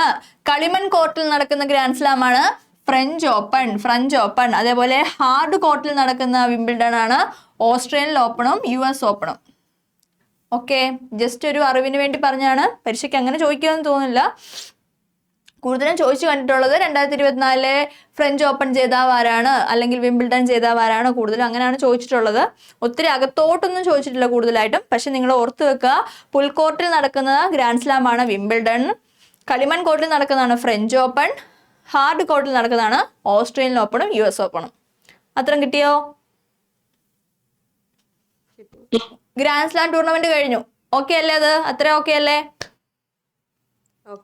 ഇനി നെഹ്റു ട്രോഫി വള്ളംകളിയാണ് പറയാൻ പോകുന്നത്. പറഞ്ഞേ, നെഹ്റു ട്രോഫി വള്ളംകളി ജേതാവാരാ? ഒന്നാം സ്ഥാനം കിട്ടിയത് കാരിച്ചാൽ ചുണ്ടൻ. ഏത് ക്ലബ്ബാ? PBC ക്ലബ് അല്ലേ? അതെ. സെക്കൻഡ് ആർക്കാ കിട്ടിയത്? വിയ്യപുരം ചുണ്ടൻ. വിയ്യപുരം ചുണ്ടനാണ് സെക്കൻഡ് കിട്ടിയത്. ചിലപ്പോൾ ഇത് ചോദിക്കാൻ ചാൻസ് ഉണ്ട്. കാരണം ഫസ്റ്റും സെക്കൻഡും കിട്ടിയത് ഒരു മൈക്രോ സെക്കൻഡ് വ്യത്യാസത്തിലാണ് കിട്ടിയത് അല്ലേ? അതുകൊണ്ട് ഇത് പരീക്ഷയ്ക്ക് ചിലപ്പോൾ ചോദിക്കാൻ ചാൻസ് ഉണ്ട്. ഫസ്റ്റ് കിട്ടിയത് ആർക്കാണ്? കാരിച്ചാൽ ചുണ്ടനാണ്. സെക്കൻഡ് കിട്ടിയത് വിയ്യപുരം ചുണ്ടനാണ്. വെറും മൈക്രോ സെക്കൻഡ് വ്യത്യാസത്തിലാണ് ഇവർക്ക് എന്ത് കിട്ടിയത്? കാരിച്ചാൽ ചുണ്ടന് ഫസ്റ്റ് കിട്ടിയത്. ഓക്കെ, ഇത് എത്രാമത് നെഹ്റു ട്രോഫി വള്ളംകളിയായിരുന്നു 2024? 70ാമത് നെഹ്റു ട്രോഫി വള്ളംകളിയായിരുന്നു. അപ്പൊ നമുക്കൊന്ന് ഡീറ്റെയിൽ ആയിട്ട് പോവാം. നെഹ്റു ട്രോഫി വള്ളംകളി 2024. 70ാമത് നെഹ്റു ട്രോഫി വള്ളംകളിയാണ് നടന്നത് 2024 കേട്ടോ. നെഹ്റു ട്രോഫി വള്ളംകളിനെ നമുക്ക് വിളിക്കുന്ന പേരാണ് എന്താണ്? ഓളപ്പരപ്പിലെ ഒളിമ്പിക്സ്. ഓളപ്പരപ്പിലെ ഒളിമ്പിക്സ് എന്നറിയപ്പെടുന്നത് എന്താണ്? നെഹ്റു ട്രോഫി വള്ളംകളിയാണ്. ഏത് കായലിലാണ് നടക്കുന്നത്? പുന്നമടക്കായൽ. അത് വേമ്പനാട് കായലിന്റെ ഒരു ഭാഗമാണ് പുന്നമടക്കായൽ. ചിലപ്പോൾ ഓപ്ഷനകത്ത് വേമ്പനാട് കായൽ എന്നായിരിക്കും തരുന്നത്. ഓക്കെ, പുന്നമടക്കായൽ എന്ന് പഠിക്കുക, വേമ്പനാട് കായൽ എന്ന് പഠിക്കുക. ഒന്നാം സ്ഥാനം ലഭിച്ചത് കാരിച്ചാൽ ചുണ്ടൻ. ഓക്കെ, നെഹ്റു ട്രോഫി ഏറ്റവും കൂടുതൽ നേടിയത് ആരാണ്? കാരിച്ചാൽ ചുണ്ടനാണ്. 16 തവണയാണ് കാരിച്ചാൽ ചുണ്ടന് എന്ത് കിട്ടിയത്? നെഹ്റു ട്രോഫി ലഭിച്ചത്. പള്ളാത്തുരുത്തി ബോട്ട് ക്ലബിന്റെ, അതായത് PBC, ഈ കാരിച്ചാൽ ചുണ്ടൻ എന്ന് പറയുന്നത് PBC ബോട്ട് ക്ലബിന്റെ അംഗമാണ്. PBC പള്ളാത്തുരുത്തി ബോട്ട് ക്ലബിന്റെ തുടർച്ചയായ 5ാമത്തെ കിരീടമാണ് ഇപ്പോൾ 2024 ലഭിച്ചത്. അപ്പൊ ആരാണ് ജേതാവാണ്? ഫസ്റ്റ് ജേതാവ് ആരാണ്? കാരിച്ചാൽ ചുണ്ടനാണ്. PBC നെഹ്റു ട്രോഫി ഏറ്റവും കൂടുതൽ നേടിയത് കാരിച്ചാൽ ചുണ്ടനാണ്. അതായത് പള്ളാത്തുരുത്തി ബോട്ട് ക്ലബിന്റെ തുടർച്ചയായ 5ാമത്തെ കിരീടമാണ് എന്ത് ഈ 2024 ലഭിച്ചത്. അടുത്തത് 2ാം സ്ഥാനം കൈവരിച്ചത് ആരാണ്? വിയ്യപുരം ചുണ്ടൻ അല്ലേ? ഇത്തവണ അതാ ഞാൻ പറഞ്ഞത്, ഇതാണ് മെയിൻ പോയിന്റ്. ഈ ഒരു കാരണം കൊണ്ടാണ് കാരിച്ചാൽ ചുണ്ടന് ഫസ്റ്റ് കിട്ടിയത്. എന്താ? ഇത്തവണ 5 മൈക്രോ സെക്കൻഡ് വ്യത്യാസത്തിലാണ് വിയ്യപുരം ചുണ്ടന് 1ാം സ്ഥാനം നഷ്ടമായത്. ഓക്കെ, ഫിനിഷ് ചെയ്ത സമയം നമ്മൾ കൊടുത്തിട്ടുണ്ട്. കാരിച്ചാൽ ഫിനിഷ് ചെയ്ത സമയം 4 മിനിറ്റ് 29 സെക്കൻഡ് 785 മൈക്രോ സെക്കൻഡ് ആണ്. ഇവിടെ വിയ്യപുരം 4 മിനിറ്റ് 29 സെക്കൻഡ്. കണ്ടോ, സെക്കൻഡ് തമ്മിൽ ഒരു വ്യത്യാസവും ഇല്ല. പക്ഷെ മൈക്രോ സെക്കൻഡ് നോക്കിയപ്പോൾ എന്താണ്? ഇവിടെ 785 മൈക്രോ സെക്കൻഡിനുള്ളിൽ കാരിച്ചാൽ കയറി 790 മൈക്രോ സെക്കൻഡ് എടുത്തു ഇവിടെ വിയ്യപുരം. അതുകൊണ്ടാണ് കാരിച്ചാലിന് ഫസ്റ്റും വിയ്യപുരത്തിന് സെക്കൻഡും കിട്ടിയത്. ഓക്കെ ആണോ? വള്ളംകളി ഉദ്ഘാടനം ചെയ്തതാരാണ്? PA മുഹമ്മദ് റിയാസ്. ഭാഗ്യചിഹ്നം നോക്കി വെക്കുക. നീലു എന്ന് പറയുന്ന പൊന്മാനാണ്. വെള്ളം തുഴഞ്ഞു നീങ്ങുന്ന നീല പൊന്മാനാണ്. നീലു എന്നറിയപ്പെടും. നീലു ആണ് 2024 നെഹ്റു ട്രോഫി വള്ളംകളിയുടെ ഭാഗ്യചിഹ്നം. നെഹ്റു ട്രോഫി വള്ളംകളി ആരംഭിച്ച വർഷമാണ് പറഞ്ഞിരിക്കുന്നത് 1952. ആദ്യകാലത്ത് നെഹ്റു ട്രോഫി വള്ളംകളി അറിയപ്പെട്ടിരുന്ന പേരാണ് പ്രൈം മിനിസ്റ്റേഴ്സ് ട്രോഫി എന്നായിരുന്നു. നെഹ്റു ട്രോഫി എന്ന് പുനർനാമകരണം ചെയ്തത് 1969. എപ്പോഴാണ് നെഹ്റു ട്രോഫി വള്ളംകളി തുടങ്ങിയത്? എപ്പോഴാണ്? 1952 തുടങ്ങി. 69 എന്ത് മാറ്റി? 52 തുടങ്ങിയ സമയത്ത് പ്രൈം മിനിസ്റ്റേഴ്സ് ട്രോഫി എന്നായിരുന്നു പേര്. പിന്നെ 69 എന്ത് മാറ്റി? നമ്മുടെ നെഹ്റു ട്രോഫി വള്ളംകളി എന്നാക്കി. ഓക്കെ, ആദ്യത്തെ സമയത്ത് ആദ്യ വിജയി ആരായിരുന്നു? നടുഭാഗം ചുണ്ടനായിരുന്നു. സാധാരണയായി ഓഗസ്റ്റ് മാസത്തിൽ എപ്പോഴാണ് നെഹ്റു ട്രോഫി വള്ളംകളി നടക്കുന്നത്? സാധാരണയായി ഓഗസ്റ്റ് മാസത്തിലെ 2ാം ശനിയാഴ്ചയാണ് വള്ളംകളി നടക്കാറ്. പക്ഷെ ഇത്തവണ വയനാട് ദുരന്തത്തെ തുടർന്ന് ദിവസം മാറ്റുകയായിരുന്നു. ഓഗസ്റ്റ് നടക്കേണ്ടതായിരുന്നു. പക്ഷെ എപ്പോഴാണ് നടന്നത് വള്ളംകളി? സെപ്റ്റംബർ 28 സെപ്റ്റംബർ 28 2024 നടന്നത്. ഓഗസ്റ്റ് നടക്കേണ്ടതാണ്. ഓഗസ്റ്റിലെ 2ാമത്തെ ശനിയാഴ്ചയാണ് നടക്കേണ്ടത്. പക്ഷെ ഈ പ്രാവശ്യം നടത്തിയത് സെപ്റ്റംബർ 28. അതും വേണമെങ്കിൽ ചോദിക്കാൻ ചാൻസ് ഉണ്ട്. കാരണം വയനാട് ദുരന്തത്തെ ആയതുകൊണ്ട് തുടർന്നായതുകൊണ്ട് ദിവസം മാറ്റി. അതുകൊണ്ട് സെപ്റ്റംബർ 28 2024 നടന്നത് നെഹ്റു ട്രോഫി വള്ളംകളി നടന്നത്. ഓക്കെ, നടന്ന തീയതി നമ്മൾ പറഞ്ഞു സെപ്റ്റംബർ 28 2024. അതായത് നെഹ്റു ട്രോഫി വള്ളംകളി ട്രോഫിയാണ് പറഞ്ഞിരിക്കുന്നത്. തടിയിൽ തീർത്ത പീഠത്തിൽ ഉറപ്പിച്ച വെള്ളി കൊണ്ടുണ്ടാക്കിയ വള്ളത്തിന്റെ രൂപമാണ് വിജയികൾക്ക് നൽകുന്നത്. ഓക്കെ, ആ ഒരു ട്രോഫിയുടെ ശില്പമാണ് നമ്മൾ പറയുന്നത്. എങ്ങനെ? തടിയിൽ തീർത്ത പീഠത്തിൽ ഉറപ്പിച്ച വെള്ളി കൊണ്ടുണ്ടാക്കിയ വള്ളത്തിന്റെ രൂപമാണ് വിജയികൾക്ക് നൽകുന്നത്. ഓക്കെ, അപ്പം അത്രയും ഓക്കെയാണ് നിങ്ങൾ. അതാണ് വീഡിയോ 1 അത്രയും കാര്യങ്ങളാണ് നമുക്ക് പറയുന്നത്. നിങ്ങൾക്ക് അത്രയും കാര്യങ്ങൾ ഓക്കെ ആണോ? നമ്മൾ എന്തൊക്കെ പറഞ്ഞു? വയനാട് ദുരന്തം പറഞ്ഞു അല്ലേ? വയനാട് ദുരന്തം പറഞ്ഞു. പിന്നെന്താ പറഞ്ഞേ? വയലാർ പുരസ്കാരം, എഴുത്തച്ഛ പുരസ്കാരം, ക്ലാസിക്കൽ ഭാഷാ പദവി, റാംസർ സൈറ്റുകളുടെ അപ്ഡേഷൻ വന്നത് നോട്ട് ചെയ്ത് വെച്ചിട്ടുണ്ടല്ലോ. പിന്നെ ഗ്രാൻഡ് സ്ലാം ടൂർണമെന്റ് പഠിച്ചു. പിന്നെ നെഹ്റു ട്രോഫി വള്ളംകളി അല്ലേ? 7 കാര്യങ്ങള് ഒറ്റ വീഡിയോയിൽ നിങ്ങൾക്ക് കൃത്യമായിട്ട് കിട്ടുന്നുണ്ട്. വീഡിയോയും നോട്ടും വെച്ച് പഠിക്കാം. ഓക്കെ, അടുത്ത ഇനി നമ്മൾ വീഡിയോ 2 ഇനി എന്തൊക്കെയാണ് വരുന്നത് നോക്കാം. വീഡിയോ 2 നമുക്ക് പാത്ത് പറഞ്ഞിട്ടുണ്ട്. വീഡിയോ ക്ലാസ്സസ് റെക്കോർഡഡ് വീഡിയോ എടുത്തിട്ട് CSEB ന്യൂ ബാച്ച് എന്ന് പറഞ്ഞൊരു ഫോൾഡർ എടുക്കുക. അതിനകത്ത് CSEB GK ഉണ്ട്. അതിനകത്ത് കറണ്ട് അഫയേഴ്സിലെ വീഡിയോ 2 എടുത്ത് നോക്കുമ്പോൾ നമുക്ക് എന്തൊക്കെ കിട്ടും? പാരാ ഒളിമ്പിക്സ് തൊട്ട് നമ്മുടെ പാരീസ് ഒളിമ്പിക്സ് തൊട്ടുള്ള കാര്യങ്ങൾ പറയുന്നുണ്ട്. ഓക്കെ, പാരീസ് ഒളിമ്പിക്സ് എത്രാമത്തെ എഡിഷനാണ്? പാരീസ് ഒളിമ്പിക്സ് കൃത്യമായിട്ട് നോക്കി വെക്കുക. മെഡലുകൾ നോക്കി വെക്കുക. ആർക്കാണ് ലഭിച്ചിരിക്കുന്നത് നോക്കി വെക്കുക. ഇമ്പോർട്ടൻ്റ് ആണ്, വളരെ ഇമ്പോർട്ടൻ്റ് ആണ്. ഓക്കെ, എത്രാമത്തെ എഡിഷനാ? 33ാമത്തെ എഡിഷനാണ് 2024 ലഭിച്ചത്. നിങ്ങൾക്ക് ക്ലാസ് ക്ലിയർ ആയിട്ട് കിട്ടുന്നുണ്ടല്ലോ അല്ലേ? കട്ടാവുന്നുണ്ടോ? ഇല്ല. ഓക്കെ, ഉദ്ഘാടനം ചെയ്ത ആരാണ്? ഇമ്മാനുവൽ മാക്രോൺ ആരാണ്? President of international Olympics, president of Olympic കമ്പനിയുടെ president. Okay, Emmanuel Macron French പ്രസിഡന്റും കൂടെ ആയിരുന്നു. അതറിയാലോ? അറിയാം. ഓക്കെ, പാരീസ് ഒളിമ്പിക്സിൽ 2024 നടന്നത്. എത്ര തവണ പാരീസ് ഒളിമ്പിക്സിൽ നടന്നിട്ടുണ്ട്? പാരീസിൽ ഒളിമ്പിക്സ് നടന്നിട്ടുണ്ട് 3 തവണ നടന്നിട്ടുണ്ട്. 1900-ലും 1924-ലും 2024-ലും അങ്ങനെ 3 തവണ പാരീസിൽ ഒളിമ്പിക്സ് നടന്നിട്ടുണ്ട്. ഭാഗ്യചിഹ്നം ഓർത്തു വെക്കുക. ഭാഗ്യചിഹ്നം എന്താണ്? ഫീജ്. ആപ്തവാക്യം എന്താണ്? Games wide open. International Olympics കമ്മിറ്റിയുടെ പ്രസിഡന്റ് ആരാണ്? Thomas bash. ഇന്ത്യൻ ഒളിമ്പിക്സ് കമ്മിറ്റിയുടെ പ്രസിഡന്റ് ആരാണ്? PT ഉഷയാണ്. കേരളത്തിൽ നിന്നും എത്ര പേര് പാരീസ് ഒളിമ്പിക്സിൽ പങ്കെടുത്തു? 7 പേരാണ് പങ്കെടുത്തത്. അതിൽ നമ്മൾ പറഞ്ഞു ഏറ്റവും പ്രായം കൂടിയ താരമാരായിരുന്നു ഇന്ത്യയിൽ നിന്ന് വന്നത്? രോഹൻ ബൊപ്പണ്ണ. ഏതാ വിഭാഗം രോഹൻ ബൊപ്പണ്ണയുടെ? ഏത് കായിക ഇനമായിരുന്നു? ടെന്നീസ്. രോഹൻ ബൊപ്പണ്ണയ്ക്ക് എന്തായിരുന്നു കിട്ടിയത്?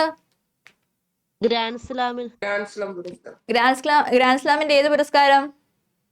ഓസ്ട്രേലിയൻ ഓപ്പൺ പുരുഷ ഡബിൾസ്. ഓക്കെ. ഇത് ചോദിക്കാൻ ചാൻസ് ഉണ്ട്. പാരീസ് ഒളിമ്പിക്സിന്റെ ഉദ്ഘാടന ചടങ്ങിൽ പതാക ഏന്തിയ ഇന്ത്യക്കാർ ആരൊക്കെയായിരുന്നു? PV സിന്ധു, അജന്ത ശരത് കമൽ. അപ്പൊ പേര് ഓർത്ത് വെക്കുക. ഉദ്ഘാടന സമയത്ത് ഇന്ത്യൻ പതാക ഏന്തിയത് ആരൊക്കെയാണ്? PV സിന്ധുവും അജന്ത ശരത് കമലും. ഓക്കെ, നമ്മൾ പറഞ്ഞു കേരളത്തിൽ നിന്നും 7 പേരാണ്. ഇന്ത്യയിൽ നിന്നും ഉൾപ്പെട്ട ഏറ്റവും പ്രായം കൂടിയ താരം നമ്മൾ പറഞ്ഞു രോഹൻ ബൊപ്പണ്ണയാണ്. പ്രായം കുറഞ്ഞ ആളാരാണ്? ദിനിധി ദേശിംഗു. ഓർത്തു വെക്കുക പേര്, ദിനിധി ദേശിംഗു നീന്തൽ താരമാണ്, ഏറ്റവും പ്രായം കുറഞ്ഞ താരം. പിന്നെ നമ്മൾ പറഞ്ഞു പാരീസ് ഒളിമ്പിക്സിന്റെ ഉദ്ഘാടന ചടങ്ങിൽ ഇന്ത്യൻ പതാക ഏന്തിയത് ആരൊക്കെയാണ്? PV സിന്ധുവും അജന്ത ശരത് കമലും അല്ലേ? സമാപന സമയത്ത് ആരായിരുന്നു ചോദിക്കാൻ ചാൻസ് ഉണ്ട്? ആരൊക്കെയാ? മനു ഭാക്കറും PR ശ്രീജേഷും. PR ശ്രീജേഷ് ആരാ? ഹോക്കി താരം. ഹോക്കി ക്യാപ്റ്റൻ ആയിരുന്നു, അതായത് ടീം ഇന്ത്യ ഹോക്കി ക്യാപ്റ്റൻ ആയിരുന്നു PR ശ്രീജേഷ്. ഇപ്പോൾ വിരമിച്ചല്ലേ? അതെ. ഓക്കെ, PR ശ്രീജേഷിനെ കുറിച്ച് നമുക്ക് പഠിക്കാനുണ്ട്. മനു ഭാക്കർ, ഷൂട്ടിങ് മനു ഭാക്കറിനും PR ശ്രീജേഷിനുമാണ് എന്ത് സമാപന സമയത്ത് നമ്മുടെ ഇന്ത്യൻ പതാക ഏന്തിയത്. മനു ഭാക്കറിന്റെ പ്രത്യേകത എന്താ ഈ പാരീസ് ഒളിമ്പിക്സില്? 2 മെഡൽസ്. 2 മെഡൽസ് കിട്ടി അല്ലേ? ഓക്കെ, നമുക്കിനി കുറച്ച് ഡീറ്റെയിൽ ആയിട്ട് നോക്കാം. മെഡൽ നേട്ടം 1ാം സ്ഥാനം കൈവരിച്ചത് ആർക്കാണ്? അമേരിക്ക. 2ാം സ്ഥാനം ചൈന. 3ാം സ്ഥാനം ജപ്പാൻ. ജപ്പാനും. ഓക്കെ, ഇന്ത്യക്ക് മൊത്തമായിട്ട് എത്ര മെഡലുകൾ കിട്ടി? 6 മെഡൽ. 6 മെഡലുകൾ കിട്ടി. ഇന്ത്യയെ മൊത്തമായിട്ട് നോക്കുവാണെങ്കിൽ 6 മെഡലുകളാണ് കിട്ടിയത്. എന്തൊക്കെ മെഡലുകളാണ് കിട്ടിയ? 6 ഉള്ളൂ, ഓർക്കാൻ എളുപ്പല്ലേ? ഏതൊക്കെ കിട്ടിയേ? 1 വെള്ളിയും 1 വെള്ളിയും 5 വെങ്കലം. ഇന്ത്യക്ക് കിട്ടിയത് 6 മെഡലുകളാണ്, 1 വെള്ളിയും 5 വെങ്കലവും അല്ലേ? വെള്ളി ആർക്കാ ലഭിച്ചത്? നോട്ട് ചെയ്ത് വെക്കാം. വെള്ളി മെഡൽ ലഭിച്ചത് ആർക്കാണ്? നീരജ് ചോപ്ര. നീരജ് ചോപ്രയ്ക്കാണ് വെള്ളി മെഡൽ കിട്ടിയത്. ഹരിയാനക്കാരനാണ്. നീരജ് ചോപ്രയുടെ ഐറ്റം എന്താണ്? Javelin throw. സ്വർണം നേടിയത് ആരാ? അപ്പം വെള്ളി എന്ന് പറയുമ്പം സെക്കൻഡ് അല്ലേ? ഫസ്റ്റ് ആർക്കാണ് കിട്ടിയത്? അൻഷാദ് നദീം. അർഷാദ് നദീം. ഓക്കെ, പാകിസ്ഥാൻകാരനാണ് ഫസ്റ്റ് കിട്ടിയത്. ഓക്കെ, ഇതിന്റെ ഡിസ്റ്റൻസ് ഒന്ന് ഓർത്ത് വെക്കുക. ജാവലിൻ ത്രോയില് നമ്മുടെ നീരജ് ചോപ്ര എറിഞ്ഞത് 89.45 മീറ്റർ ആണ്. ഓക്കെ, അർഷാദിന്റെ എത്രയായിരുന്നു? 92.97 മീറ്റർ ആയിരുന്നു. ഓക്കെ, അപ്പൊ വെള്ളി കിട്ടിയത് ആർക്കാണ്? നീരജ് ചോപ്ര. 1 വെള്ളിയെ ലഭിച്ചിട്ടുള്ളൂ. നീരജ് ചോപ്രയ്ക്കാണ് വെള്ളി ലഭിച്ചത്. ഇനി 5 എന്ത് കിട്ടി? 5 വെങ്കലം കിട്ടി. ഓരോരുത്തർ പഠിക്കാം. ജസ്റ്റ് ഞാനൊന്ന് ഓടിച്ചു പോകാം ആർക്കൊക്കെ കിട്ടിയെന്ന. ഒരു 5 കിട്ടി. അതിൽ ഒരാൾ ആരാണ്? മനു ഭാക്കറിന് കിട്ടി, വെങ്കലം കിട്ടി. പിന്നെ രണ്ടാമത്തെ ആളാരാണ്? PR ശ്രീജേഷിനല്ല, ടീം ഇന്ത്യ ഹോക്കിക്കാണ് കിട്ടിയത്. Okay, 2 team India hockey. പിന്നെ 3 അമൻ സെഹ്റാവത്ത്. അമൻ സെഹ്റാവത്തിന് കിട്ടി. അടുത്തത് ആരാ? മനു ഭാക്കർ അല്ലേ? മനു ഭാക്കറിന് എത്ര അവാർഡ് കിട്ടി? എത്ര മെഡൽ കിട്ടി? മനു ഭാക്കറിന് തന്നെ 2 കിട്ടി. പിന്നെ നമ്മൾ പറഞ്ഞു സ്വപ്നിൽ കുസാലെ പറഞ്ഞോ? ഇല്ല, പറഞ്ഞിട്ടില്ല. സ്വപ്നിൽ കുസാലെ, മനു ഭാക്കറിന് 2 കിട്ടി. ടീം ഇന്ത്യ ഹോക്കിക്ക് കിട്ടി. പിന്നെ അമൻ സെഹ്റാവത്ത്. അങ്ങനെ 5 മെഡലുകളാണ് കിട്ടിയത്. ഓക്കെ, 5 വെങ്കല മെഡലുകളാണ് കിട്ടിയത്. ആദ്യം നമ്മൾ മനു ഭാക്കറിനെ കുറിച്ച് പഠിക്കാം. മനു ഭാക്കറിന്റെ ഐറ്റം എന്താ? ഷൂട്ടിംഗ് ആണ്. ഒളിമ്പിക്സിന്റെ ഷൂട്ടിംഗ് വിഭാഗത്തിൽ മെഡൽ നേടുന്ന ആദ്യ ഇന്ത്യൻ വനിതയാണ് മനു ഭാക്കർ. സ്വതന്ത്ര ഇന്ത്യയിൽ നിന്നും ഒരു ഗെയിംസിൽ 2 മെഡലുകൾ നേടുന്ന ആദ്യ കായിക താരമാണ് മനു ഭാക്കറും സരബ്ജോത് സിംഗും. അടുത്തത് പാരീസ് ഒളിമ്പിക്സിൽ 2 മെഡലുകൾ നേടുന്ന ഏക താരമാണ് നമ്മുടെ ആര്? മനു ഭാക്കർ. പിന്നെ അടുത്ത ആൾ നമ്മൾ പഠിച്ചു ഏതാണ്? സ്വപ്നിൽ കുസാലെ. സ്വപ്നിൽ കുസാലയുടെ ഐറ്റം എന്താ? പുരുഷ വിഭാഗം 50 metre rifle 3 position. Okay, Swapnil കുസാലയുടെ ഐറ്റമാണ് പുരുഷ വിഭാഗം 50 മീറ്റർ റൈഫിൾ 3 പൊസിഷൻ. പിന്നെ അടുത്തത് team India hockey. Team hockey India, അതിനാണ് അടുത്ത മെഡൽ കിട്ടിയത്. 3-ാം സ്ഥാനം ഏത് രാജ്യത്തിന് എതിരെയാണ് കിട്ടിയത്? സ്പെയിനിനെ തോപ്പിച്ച് ആണ് 3-ാം സ്ഥാനം കൈവരിച്ചത്. ഗോൾ നേടിയ താരമാണ് ഹർമൻ പ്രീത് സിംഗ്. ഹർമൻ പ്രീത് സിംഗിനാണ് ഗോൾ നേടിയത്. ഒളിമ്പിക്സ് ഹോക്കിയിൽ ഇന്ത്യയുടെ എത്രാമത്തെ മെഡൽ നേട്ടമാണിത്? 13ാമത്തെ മെഡൽ നേട്ടമാണ്. അതായത് 8 സ്വർണവും 1 വെള്ളിയും 4 വെങ്കലവും നമ്മുടെ ടീം ഇന്ത്യ ഹോക്കി ഒളിമ്പിക്സിൽ നേടിയിട്ടുണ്ട്. മൊത്തം ടോട്ടൽ നോക്കുവാണെങ്കിൽ 8 സ്വർണവും 1 വെള്ളിയും 4 വെങ്കലവും. ഇപ്പോൾ 13ാമത്തെ മെഡലാണ് നമുക്ക് ഇന്ത്യക്ക് വെങ്കല മെഡൽ കിട്ടിയത്. പുരുഷ ഹോക്കിയിൽ ഏറ്റവും കൂടുതൽ ഒളിമ്പിക്സിൽ പങ്കെടുത്ത ടീമാണ് നമ്മുടെ ഇന്ത്യൻ ടീം. 22 തവണ കളിച്ചിട്ടുണ്ട് അല്ലേ? കൂടുതൽ മത്സരങ്ങൾ കളിച്ച ടീമാണ് നമ്മുടെ ടീം ഇന്ത്യ ഹോക്കി. അപ്പൊ നോക്കിയേ, 2024 ജേതാവ് ആരാണപ്പം?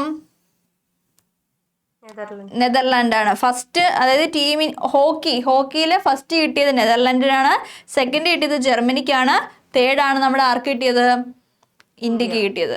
ഏറ്റവും കൂടുതൽ മെഡലുകൾ നേടിയ ടീമാണ് നമ്മുടെ ഇന്ത്യ. അതായത് മൊത്തം എടുക്കുവാണെങ്കിൽ ഏറ്റവും കൂടുതൽ മെഡലുകൾ നേടിയ ടീമാണ്. അതായത് 8 സ്വർണവും 1 വെള്ളിയും 4 വെങ്കലത്തോളം കിട്ടി? മെഡലുകൾ ഇന്ത്യക്ക് ലഭിച്ചിട്ടുണ്ട്, ടീം ഇന്ത്യ ഹോക്കിക്ക് ലഭിച്ചിട്ടുണ്ട്. ഓക്കെ ആണോ? അടുത്തത് അമൻ സെഹ്റാവത്ത്. അമൻ സെഹ്റാവത്തിന്റെ ഐറ്റം ആണെന്ത്? ഗുസ്തി. ഓക്കെ, ഒളിമ്പിക്സ് മെഡൽ നേടുന്ന ഏറ്റവും പ്രായം കുറഞ്ഞ ഇന്ത്യൻ താരം ആണ് നമ്മുടെ അമൻ സെഹ്റാവത്ത്. നേരത്തെ നമ്മൾ പറഞ്ഞു ഒളിമ്പിക്സിൽ ഏറ്റവും പ്രായം കുറഞ്ഞ വ്യക്തി എന്ന് പറഞ്ഞുള്ളൂ. ആരാ? ദിനിതി ദേശിംഗു അല്ലേ? മത്സരത്തിൽ എന്തോ? അത് രണ്ടും പ്രായം കുറഞ്ഞതല്ലേ? അത് പ്രായം കുറഞ്ഞ ആള്. ഇത് അതായത് മെഡൽ നേടുന്ന ഏറ്റവും പ്രായം കുറഞ്ഞ ആള്. വ്യത്യാസമുണ്ട്. ഓക്കെ, അതിൽ പങ്കെടുക്കുന്ന ആൾക്ക് എല്ലാവർക്കും മെഡൽ കിട്ടണമെന്നുണ്ടോ? ഇല്ല. പങ്കെടുക്കുന്നതിൽ ഏറ്റവും പ്രായം കുറഞ്ഞ ആളായിരുന്നു ആര്? ദിനിതി ദേശിംഗു. ഇത് നമ്മൾ എന്താ പറഞ്ഞേക്കുന്നത്? ഒളിമ്പിക്സ് മെഡൽ നേടുന്ന ഏറ്റവും പ്രായം കുറഞ്ഞ താരമാണ് ആര്? അമൻ സെഹ്റാവത്ത്. എന്തായിരുന്നു പ്രായം? 21 വയസ്സും 24 ദിവസമായിരുന്നു അമന്റെ പ്രായം. എന്താ ഐറ്റം ഏതാണ്? ഗുസ്തി. അപ്പൊ അത് മെയിൻ ആയിട്ട് നോക്കി വെക്കുക. ഏറ്റവും പ്രായം കുറഞ്ഞ വ്യക്തി ആയതുകൊണ്ട് അമൻ സെഹ്റാവത്തിന്റെ പേര് ഓർത്ത് വെക്കുക. ഗുസ്തി ആയിരുന്നു. 57 കിലോഗ്രാം ആയിരുന്നു ഗുസ്തിയുടെ ഇത്. അപ്പം ഹരിയാനക്കാരിയാണ്. ഓക്കെ, അത്ര ഓക്കെ ആണല്ലോ? 1 വെള്ളിയും 5 വെങ്കലവും. ഓക്കെ, മനു ഭാക്കറിനെ ഓർത്തിരിക്കുക, അമൻ സെഹ്റാവത്തിനെ ഓർത്തിരിക്കുക, ടീം ഇന്ത്യ ഹോക്കി ഓർത്തിരിക്കുക. പിന്നെ ആരായിരുന്നു? സ്വപ്നിൽ കുസാലയുടെ മത്സരം എന്തായിരുന്നു? റൈഫിൾ 50 മീറ്റർ റൈഫിൾ 3 പൊസിഷൻ വിഭാഗം അല്ലേ? ഓക്കെ, അടുത്ത നമ്മൾ PR ശ്രീജേഷിനെ കുറച്ച് പോയിന്റ് നോക്കാം. തുടർച്ചയായി 2 ഒളിമ്പിക്സിൽ, അതായത് അടുപ്പിച്ചടുപ്പിച്ച് 2 ഒളിമ്പിക്സിൽ മെഡൽ കിട്ടിയ ആദ്യ മലയാളിയായിരുന്നു ആര്? PR ശ്രീജേഷ്. 2020 2024 ലഭിച്ചു. ഇതോടെ ശ്രീജേഷ് ചെയ്തു? ഹോക്കിയിൽ നിന്നും വിരമിച്ചു അല്ലേ? മുഴുവൻ നാമം എന്താണ്? മുഴുവൻ പേരാണ് പാറാട്ട്. PR ശ്രീജേഷ്. P എന്ന് പറഞ്ഞാൽ പാറാട്ട്, R എന്ന് പറഞ്ഞാൽ രവീന്ദ്രൻ. PR ശ്രീജേഷ്, പാറാട്ട് രവീന്ദ്രൻ ശ്രീജേഷ് എന്നായിരുന്നു മുഴുവൻ നാമം. ഇതൊന്ന് ഓർത്ത് വെക്കുക. ജസ്റ്റ് അവരുമായിട്ട് ബന്ധപ്പെട്ടായിരിക്കും ചിലപ്പോൾ ചോദിക്കാൻ ചാൻസ് ഉള്ളത്. ഇപ്പൊ കറണ്ട് അഫയേഴ്സ് എന്ന് പറയുമ്പോൾ നമുക്ക് കറക്റ്റ് കറണ്ട് അഫയേഴ്സ് ആയിട്ട് ചോദിക്കാൻ ചാൻസ് ഇല്ല. ഇപ്പം 2024 നമ്മുടെ ടീം ഇന്ത്യ ഹോക്കിക്ക് മെഡൽ ലഭിച്ചല്ലോ. അപ്പൊ അതുമായിട്ട് ബന്ധപ്പെട്ട് PR ശ്രീജേഷ് വിരമിച്ചു. അപ്പൊ PR ശ്രീജേഷിന്റെ കാര്യങ്ങളായിരിക്കും ചിലപ്പോൾ ചോദിക്കാൻ ചാൻസ് ഉള്ളത്. ഇപ്പൊ നോക്കിയേ, PR ശ്രീജേഷിന് 2015 അർജുന അവാർഡ് ലഭിക്കുന്നത്. പത്മശ്രീ ലഭിക്കുന്നത് 2017 ഖേൽ രത്ന പുരസ്കാരം ലഭിക്കുന്നത് 2021 world athlete of the year പുരസ്കാരം ലഭിക്കുന്നത് 2021 ഓക്കെ ആണോ? അപ്പൊ അത് അങ്ങനത്തെ കുറെ വർഷങ്ങളും അവരുമായിട്ട് ബന്ധപ്പെട്ട കുറച്ച് കാര്യങ്ങൾ നോട്ട് ചെയ്ത് വെച്ച് പഠിക്കാം. ഓക്കെ, അപ്പൊ അത്ര ഓക്കെ ആണോ? പാരീസ് ഒളിമ്പിക്സ് ഓക്കെ അല്ലേ? ആണ്. അടുത്ത് പോവാം. അടുത്ത എന്താ? വിനേഷ് ഫോഗട്ടിന് ഓർമ്മയുണ്ടോ? വിനേഷ് ഫോഗട്ട് ആരായിരുന്നു? ഗുസ്തി താരം. ഗുസ്തി താരമാണ്. അതായത് ഇവിടുത്തെ 2024 ഒരു പ്രത്യേകത ഉണ്ട് വിനേഷ് ഫോഗട്ടിന്. എന്താ?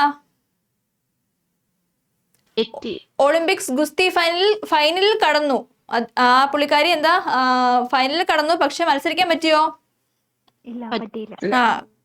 മത്സരിക്കാൻ പറ്റില്ല. അതായത് ഒരു 100 ഗ്രാം 200 ഗ്രാം കൂടുതലായിരുന്നു വെയിറ്റ് നോക്കിയപ്പം. ആ മത്സരം ഇപ്പൊ നമ്മൾ പറഞ്ഞ 57 കിലോഗ്രാം മത്സരിക്കുകയാണെങ്കിൽ ഒരു 57.200 kg കൂടെ കയറി വന്നു. അതുകൊണ്ട് വിനേഷ് ഫോഗട്ടിന് കളിക്കാൻ സാധിച്ചില്ല.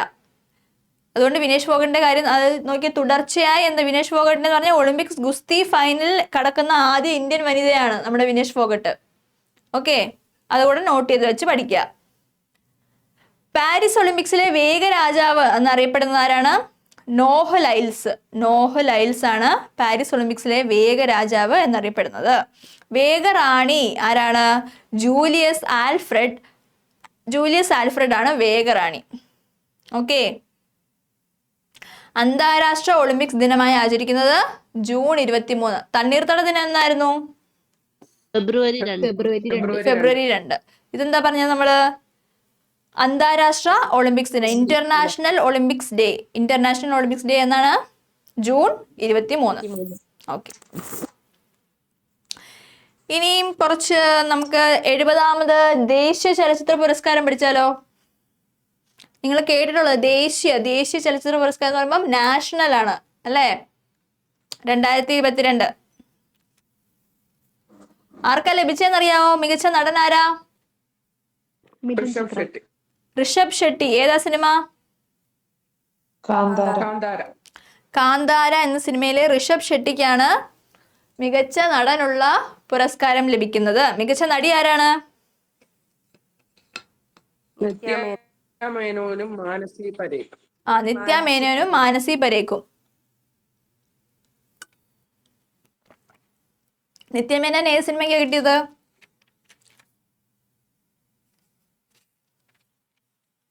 ഏത് സിനിമയ്ക്കാ കിട്ടിയത് നിത്യ മേനോന്? തിരുച്ചിത്രമ്പലം അല്ലേ? മാനസി പരേഖിനോ? കച്ച് എക്സ്പ്രസ്. മികച്ച സംവിധായകൻ ആരാ? സൂരജ് ആർ ബാർജാത്യ. മികച്ച ചിത്രം? ആട്ടം എന്ന സിനിമയാണ്. സംവിധാനം ആരാ ചെയ്ത? ആനന്ദ് ഏകർഷിയുടെ സംവിധാനത്തിൽ ആട്ടം എന്ന സിനിമയ്ക്കാണ് മികച്ച ചിത്രത്തിനുള്ള പുരസ്കാരം. ജനപ്രിയ ചിത്രം ഏതായിരുന്നു? കാന്താര. ജനപ്രിയ ചിത്രമാണ് കാന്താര. മികച്ച മലയാള ചിത്രം ഏതായിരുന്നു? സൗദി വെള്ളയ്ക്ക. മികച്ച സഹനടൻ? പവൻ രാജ് മൽഹോത്ര. മികച്ച സഹനടി? നീന ഗുപ്ത. മികച്ച ബാലതാരമാരാ? നമ്മുടെ മലയാളിയായ മാളികപ്പുറം സിനിമയിൽ അഭിനയിച്ച ആരാണ്? ശ്രീപദ്. അപ്പൊ ജസ്റ്റ് ഒന്ന് ഓടിച്ചു നോക്കാം ആരൊക്കെയായിരുന്നു. മികച്ച നടൻ ആരാ? ഋഷഭ് ഷെട്ടി. മികച്ച നടൻ, മികച്ച നടി നിത്യ. 2 പേർക്കുണ്ട്. ദേശീയ ആണ്, നാഷണൽ പുരസ്കാരമാണ് നിത്യ മേനോനും മാനസി പരേഖും. 2 പേർക്കാണ് ലഭിച്ചത്. ഓക്കെ, മികച്ച സംവിധായകൻ ആരാണ്? സൂരജ് ആർ ബാർജാത്യ. ഊഞ്ചായി എന്ന സിനിമയ്ക്കാണ് മികച്ച സംവിധാനത്തിനുള്ള അവാർഡ് കിട്ടിയത്. മികച്ച ചിത്രം ഏതാണ്? ആട്ടം.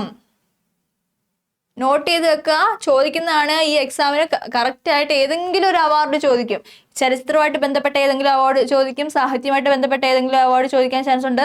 ഗ്രാൻഡ് സ്ലാം ചോദിക്കാൻ വളരെ കൂടുതലും ചാൻസ് ഉണ്ട്. പിന്നെ വയനാട് ദുരന്തം, കാരണം നമ്മൾ എല്ലാം കറണ്ട് ഈ 2024 കൂടുതലും ഓർത്തിരിക്കേണ്ട കുറേ കാര്യങ്ങളുണ്ട്. അതെല്ലാം ഞങ്ങൾ നോട്ട് ചെയ്യുന്ന, അതെല്ലാം നമ്മുടെ ബുക്കിലുണ്ട്. നിങ്ങളെല്ലാം നോട്ട് ചെയ്ത് പഠിക്കുക. ഓക്കെ. ജനപ്രിയ ചിത്രമാണ് കാന്താര. ജനപ്രിയ ചിത്രവും മികച്ച ചിത്രവും മാറിപ്പോവല്ലേ? മികച്ച ചിത്രം ഏതായിരുന്നു? ആട്ടം. ജനപ്രിയ ചിത്രമാണ് കാന്താര. മികച്ച മലയാള ചിത്രം ഏതാ? സൗദി വെള്ളയ്ക്ക. മികച്ച സഹനടൻ പവൻ രാജ് മൽഹോത്ര. പവൻ രാജ് മൽഹോത്ര. മികച്ച സഹനടിയാണ് നീന ഗുപ്ത. മികച്ച നടി ആർക്കൊക്കെ കിട്ടിയത്? 2 പേർക്ക് കിട്ടി. ആർക്കൊക്കെയാണ്? നിത്യ മേനോനും മാനസി പരേഖും. നിത്യ മേനോനും മാനസി പരേഖും. പിന്നെന്താ? മികച്ച ബാലതാരം നമ്മുടെ മലയാളി, നമ്മുടെ മാളികപ്പുറം സിനിമയിലെ ശ്രീപദ് അല്ലേ? ശ്രീപദിനാണ് മികച്ച ബാലതാരത്തിനുള്ള ദേശീയ പുരസ്കാരം കിട്ടുന്നത്. ഓക്കെ, അത്ര ഓക്കെ ആണോ? ദേശീയ ചലച്ചിത്ര പുരസ്കാരം ഏത് വർഷത്തെയാ ഇപ്പൊ പ്രഖ്യാപിച്ചത്? എത്രാമത്തെ ആയിരുന്നു? 2022. 2022 70ാമത് ദേശീയ കേൾക്കുന്നില്ല. മികച്ച ചിത്രമില്ലേ ആട്ടം, അതിന്റെ സംവിധായകന്റെ പേരൊന്ന് കാണിച്ചു തരാമോ? എഴുതാൻ വിട്ടുപോയി. മികച്ച ചിത്രം ആട്ടം. സംവിധായകൻ ആനന്ദ് ഏകർഷി. മികച്ച ചിത്രം ആട്ടം. സംവിധായകൻ ആനന്ദ് ഏകർഷി. കിട്ടിയോ?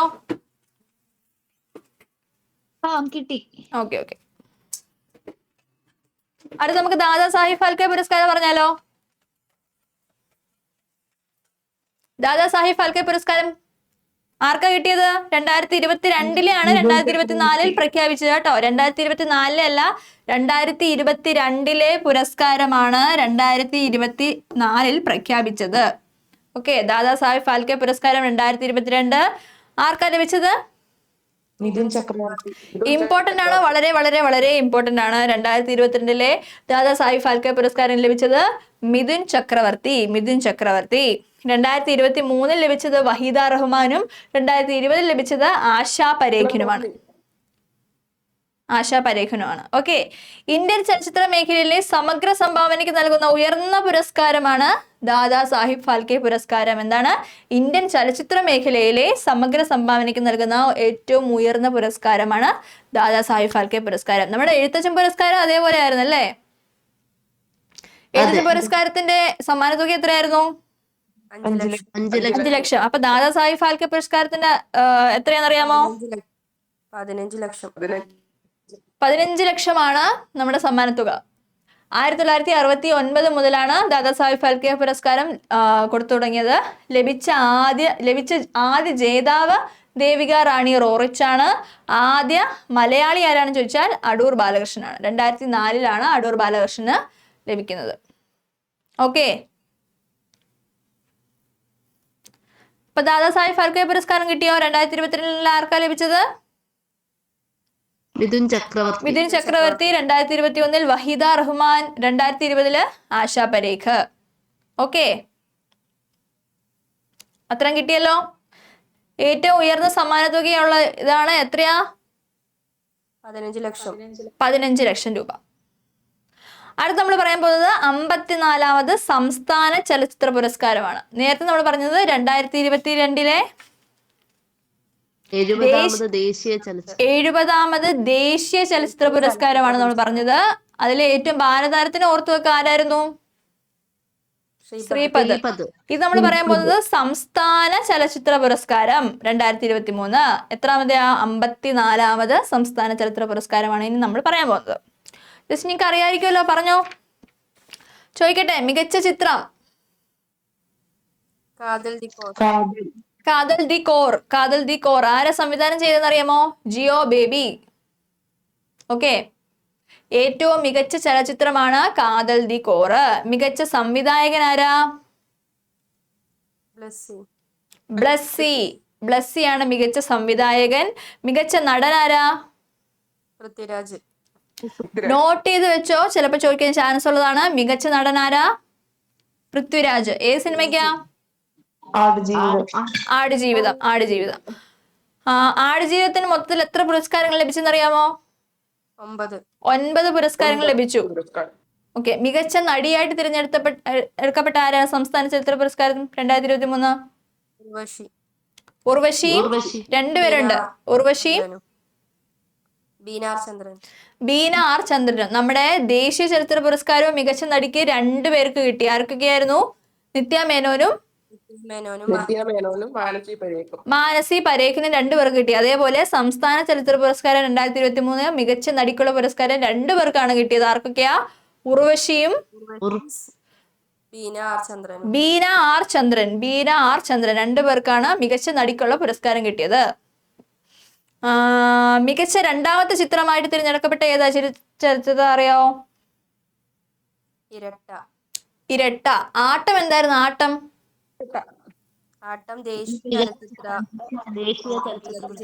ദേശീയ ചലച്ചിത്ര ചിത്രമായിരുന്നു ആട്ടം. മികച്ച രണ്ടാമത്തെ ചിത്രമായിട്ട് തിരഞ്ഞെടുക്കപ്പെട്ടത് ഇരട്ടയാണ്. അപ്പൊ മികച്ച ചിത്രം ഏതാ?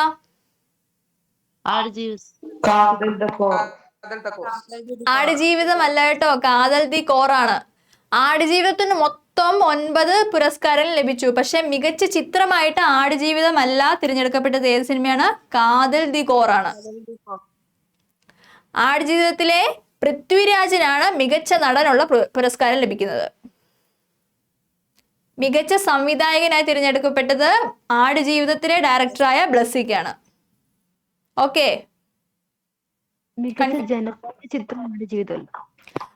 മികച്ച ജനപ്രീതി നേടിയ ചിത്രമായിരുന്നു ആടുജീവിതം. അത് നമ്മൾ വരുന്നേ ഉള്ളൂ. മികച്ച രണ്ടാമത്തെ ചിത്രം ഇരട്ട നമ്മൾ പറഞ്ഞല്ലോ. മികച്ച ജനപ്രീതിയും കലാമേന്മയും ഉള്ള ചിത്രത്തിനുള്ള അവാർഡ് കിട്ടിയത് ആർക്കാ? ആടുജീവിതം. അങ്ങനെ ചോദിക്കുവാണെങ്കിൽ ആടുജീവിതം. ഓക്കെ, മികച്ച സഹനടൻ ആരാ? സഹനടൻ വിജയരാഘവൻ. അപ്പൊ 54ാമത് സംസ്ഥാന ചലച്ചിത്ര പുരസ്കാരം ജസ്റ്റ് ഒന്ന് ഓടിച്ചു നോക്കാം. മികച്ച ചിത്രം ഏതാണ്? കാതൽ ദി കോർ. കാതൽ ദി കോർ, ആടുജീവിതം അല്ല, തിരിഞ്ഞു പോകരുത്. കാതൽ ദി കോർ, ജിയോ ബേബിയുടെ കാതൽ ദി കോറിനാണ് മികച്ച ചിത്രത്തിനുള്ള സംസ്ഥാന ചലച്ചിത്ര പുരസ്കാരം 2023 ലഭിച്ചത്. മികച്ച സംവിധാനം ബ്ലസ്സിയാണ്. അതേത് സിനിമയാ? ആടുജീവിതം. മികച്ച നടനും ആരാണ്? പൃഥ്വിരാജ്. ആടുജീവിതം. പിന്നെന്താ? മികച്ച നടി പറഞ്ഞു 2 പേര്. ആരൊക്കെയാ? ഉർവശി, ബീന ആർ ചന്ദ്രനും. മികച്ച നടിക്കുള്ള അവാർഡ് ഏറ്റവും കൂടുതൽ നേടിയ നടിയാണ് നമ്മുടെ ഉർവശി. 6 തവണ നേടിയിട്ടുണ്ട്. ഓക്കെ, മികച്ച നടിക്കുള്ള അവാർഡ് കിട്ടിയത് ഉർവശിക്കും ബീന ആർ ചന്ദ്രനുമാണ്. മികച്ച നടിക്കുള്ള അവാർഡ് ഏറ്റവും കൂടുതൽ തവണ ലഭിക്കുന്ന ആർക്കാണ്? ഉർവശിക്കാണ്. ഉർവശി 6 തവണ എന്ത് കിട്ടി? അവാർഡ് കിട്ടി. പിന്നെ നമ്മൾ പറഞ്ഞു മികച്ച ചലച്ചിത്രത്തിനുള്ള രണ്ടാമത്തെ അവാർഡ് ആർക്കാ കിട്ടിയത്? ഇരട്ട. പിന്നെ നമ്മൾ പറഞ്ഞു ഏറ്റവും ജനപ്രീതിയും കലാമേന്മയും ഉള്ള ചിത്രത്തിനുള്ള അവാർഡാണ് ആടുജീവിതത്തിന് കിട്ടിയത്. മികച്ച സഹനടൻ ആരാണ്? വിജയരാഘവൻ. അപ്പം 54ാമത് സംസ്ഥാന ചലച്ചിത്ര പുരസ്കാരം 2023 കിട്ടിയല്ലോ എല്ലാവർക്കും. കിട്ടി. ഓക്കെ, ദാദാസാഹിബ് ഫാൽക്കെ പുരസ്കാരം 2022 ആർക്കാ കിട്ടിയത്? മിഥുൻ ചക്രവർത്തി. നോട്ട് ചെയ്ത് വെച്ച് പഠിക്കുക. അടുത്തത് നാറ്റോ ആണ്. നാറ്റോ എന്താ? North Atlantic treaty organisation. Okay, NATO. സംസ്ഥാനം നോക്കുക. സംസ്ഥാനം എവിടെയാണ്? ബ്രസൽസ്. ബെൽജിയത്തിലെ ബ്രസൽസിലാണ് നാറ്റോയുടെ ആസ്ഥാനം. 1904 എസ്റ്റാബ്ലിഷ് ചെയ്തത് 1949 ഏപ്രിൽ 4-നാണ് നാറ്റോ എസ്റ്റാബ്ലിഷ് ചെയ്തത്. എത്ര അംഗരാജ്യങ്ങളുണ്ട്? 32 അംഗരാജ്യങ്ങളുണ്ട്. അതിൽ 32ാമത് ആഡ് ആയത് 2024 മാർച്ച് 7-നാണ്. ഇത് ചിലപ്പോൾ കറണ്ട് അഫയേഴ്സ് ആയിട്ട് ചോദിക്കാൻ ചാൻസ് ഉണ്ട്. 2024 മാർച്ച് 7-ന് നാറ്റോയിൽ അംഗമായ രാജ്യമേതാ? സ്വീഡൻ. 33ാമത്, അതായത് 2023 ഏപ്രിൽ 4 അംഗമായ രാജ്യമാണ് ഫിൻലൻഡ്. നാറ്റോയിൽ അംഗരാജ്യങ്ങളുടെ എണ്ണം എത്രയാണ്? 32. 32 ഉണ്ട്. അതിൽ 32ാമതായി ആഡായ രാജ്യമേതാ? സ്വീഡൻ. 2024 മാർച്ച് 7 അതുകൊണ്ട് ആ ഒരു വർഷം, ആ ഒരു ഡേറ്റ് നിങ്ങൾ നോട്ട് ചെയ്ത് വെക്കുക. പരീക്ഷയ്ക്ക് ചോദിക്കാൻ ചാൻസ് ഉണ്ട്. നാറ്റോ എന്ന് പറയുന്നത് എന്താണ്? North Atlantic treaty organisation. ആസ്ഥാനം ബ്രസൽസിലാണ്.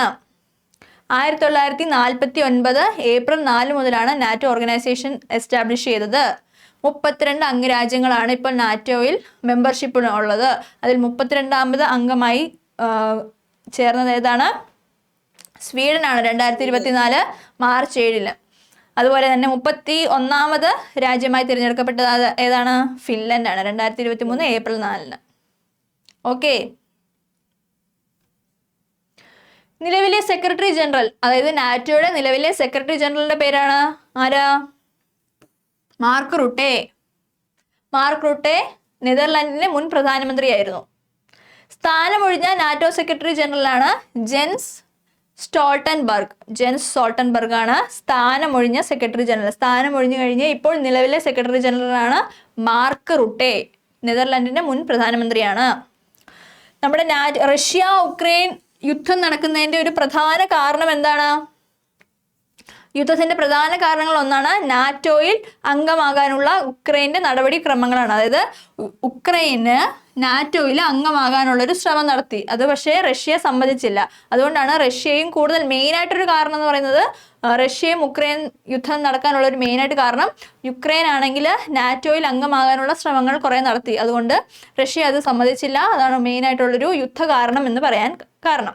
2024 നാറ്റോയുടെ വേദിയായിരുന്നത് വാഷിങ്ടൺ DC ആണ്. വാഷിങ്ടൺ DC-യിലാണ് 2024 നാറ്റോ വേദി. അതേപോലെ 2025 വേദിയാണ് ഹേഗ്. ഹേഗ് അത് രണ്ടും നോട്ട് ചെയ്ത് വെക്കുക. 2024 വാഷിങ്ടൺ DC-യും 2025 ഹേഗുമാണ്.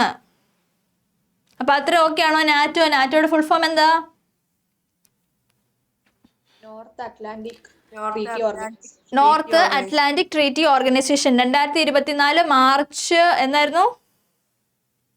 2024 മാർച്ച് 7 അംഗമായ രാജ്യമേതാ?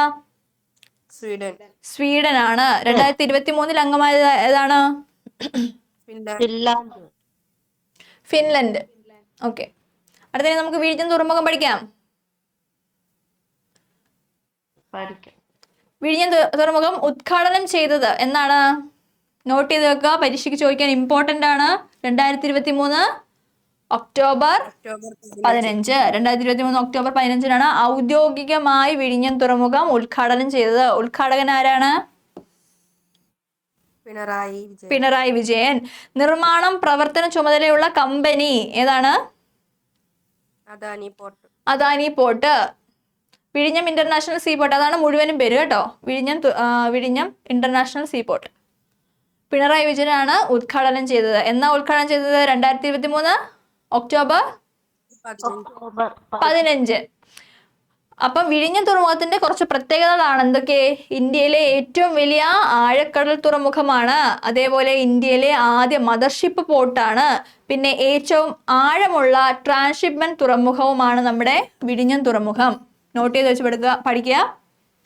ഇന്ത്യയിലെ ഏറ്റവും വലിയ ആഴക്കടൽ തുറമുഖം, ഇന്ത്യയിലെ ആദ്യ മദർഷിപ്പ് പോർട്ട്, ഏറ്റവും ആഴമുള്ള ട്രാൻസ്ഷിപ്മെന്റ് തുറമുഖം. തുറമുഖത്തെത്തിയ ആദ്യ കപ്പലിന്റെ പേര് ഓർത്തു വെക്കുക. എന്താണ്? ഷെൻഹുവ 15. ഷെൻഹുവ 15. തുറമുഖത്തെത്തിയ ആദ്യ മദർഷിപ്പ് കപ്പല്, ആദ്യ കപ്പലാണ് എന്ത്? ഷെൻഹുവ 15. ആദ്യ മദർഷിപ്പ് കപ്പൽ എടുത്തു ചോദിക്കുവാണെങ്കിൽ ഏതാണ്? ചരക്ക് കപ്പലാണത്. San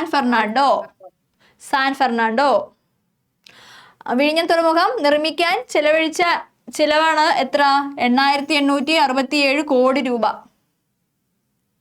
okay.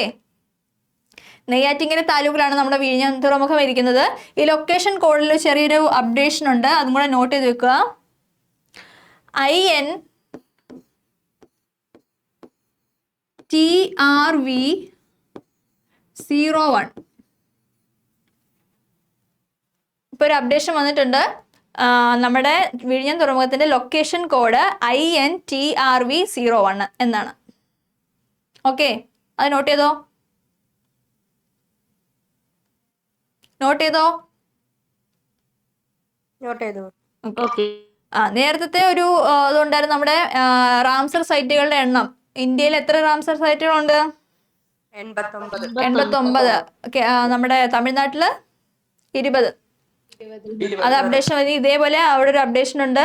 INNYY, അത് നെയ്യാറ്റിൻകര താലൂക്കിന്റെ ആയിരുന്നു NYY. ഇപ്പൊ അത് മാറ്റിയിട്ടുണ്ട്. അപ്ഡേഷൻ വന്നതാണ് INTRV01. കേട്ടോ? ലൊക്കേഷൻ കോഡാണ്. കേരള തുറമുഖ വകുപ്പ് മന്ത്രി ആരാണ്? VN വാസവൻ. ഓക്കെ. കേന്ദ്ര തുറമുഖ വകുപ്പ് മന്ത്രി ആരാ? സർബാനന്ദ സോനോവാൾ. വിഴിഞ്ഞം തുറമുഖത്തിന്റെ മാനേജിംഗ് ഡയറക്ടറിന്റെ പേരാണ് ദിവ്യ S. അയ്യർ. പേര് നോട്ട് ചെയ്ത് വെക്കുക. ഈ 2 പേര് നോട്ട് ചെയ്ത് വെക്കുക. CEO Sreekumaran K. നായരും നമ്മുടെ വിഴിഞ്ഞം തുറമുഖത്തിന്റെ മാനേജിംഗ് ഡയറക്ടർ MD എന്ന് പറയുന്നത് ദിവ്യ S. അയ്യറുമാണ്. MD ദിവ്യ S. അയ്യറും CEO Sreekumar K. Nair. വിഴിഞ്ഞം തുറമുഖത്തിന്റെ CEOയും MDയുടെ പേര് ഓർത്ത് വെക്കുക. സർബാനന്ദ സോനോവാൾ എന്താ? കേന്ദ്ര തുറമുഖ വകുപ്പ് മന്ത്രിയാണ്. നമ്മുടെ കേരളത്തിലെ തുറമുഖ വകുപ്പ് മന്ത്രി ആരാണ്? VN വാസവൻ.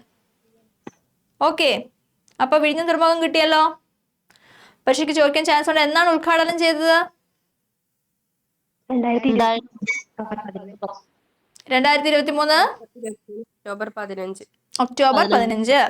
15. അടുത്തത് ക്ലാസ് 3 ആണ്. വീഡിയോ 3-ലാണ്. ബഹിരാകാശ ദൗത്യം നമ്മൾ നേരത്തെ എടുത്താണ്. സുനിത വില്യംസ് എന്നാ പോയത്? ബഹിരാകാശത്ത് ചെന്ന് എന്നാ? 2024 ജൂൺ 5. 2024 ജൂൺ 5-നാണ് നമ്മുടെ സുനിത വില്യംസ് എവിടെ ചെല്ലുന്നത്? സ്പേസിൽ ചെല്ലുന്നത് അല്ലേ? അത് ഏത് പേടകത്തിലാ ചെല്ലുന്നത്?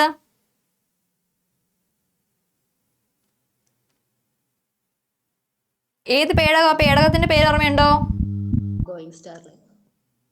സ്ക്രീനിന് ക്ലാരിറ്റി കുറവാണെന്ന് തോന്നുന്നു. ക്ലാരിറ്റി കുറവാണോ? എല്ലാവർക്കും കുറവാണോ? അതെ, കുറവുണ്ട്.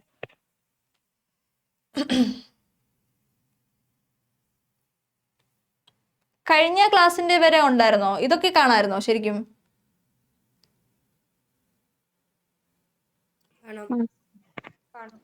ഈ ഒരു പേജിലാണോ കുഴപ്പം വരുന്നത്?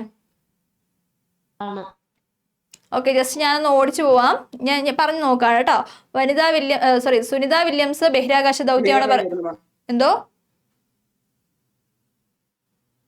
കേട്ടില്ല. ക്ലിയർ ആവുന്നുണ്ടോ? സുനിത വില്യംസിന്റെ ബഹിരാകാശ ദൗത്യത്തിനെ കുറിച്ചാണ് നമ്മൾ പറയുന്നത്. 2024 ജൂൺ 5-നാണ് സുനിത വില്യംസ് ബഹിരാകാശത്ത് ചെല്ലുന്നത്. 1000 ഇത് നമ്മൾ വേറൊരു പോയിന്റ് ആണ്. 1000 ദിവസത്തിലധികം ബഹിരാകാശത്ത് ചിലവഴിച്ച വ്യക്തിയാണ് ഒക്ലക് കൊനംഗോ. റഷ്യക്കാരനാണ്. ഒക്ലക് കൊനംഗോ എന്താണ്?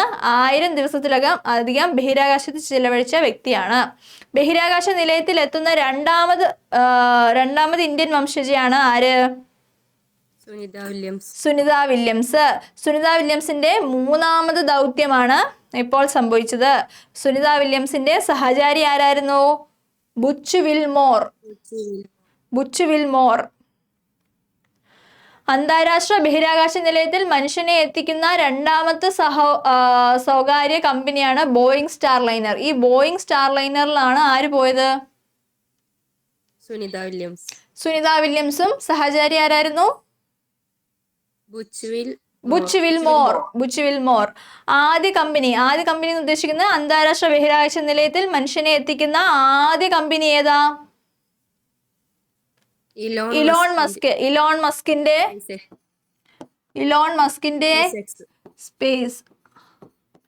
സ്പേസ് എക്സ് എന്ന് പറയുന്ന പേടകത്തിലാണ് ആദ്യമായി അന്താരാഷ്ട്ര ബഹിരാകാശ നിലയത്തിൽ മനുഷ്യനെ എത്തിക്കുന്ന ആദ്യത്തെ സ്വകാര്യ കമ്പനിയാണ് ഇലോൺ മസ്കിന്റെ സ്പേസ് എക്സ്. നമ്മുടെ സുനിത വില്യംസും ബുച്ച് മോറും പോയത് ഏത് പേടക? Boeing Starliner.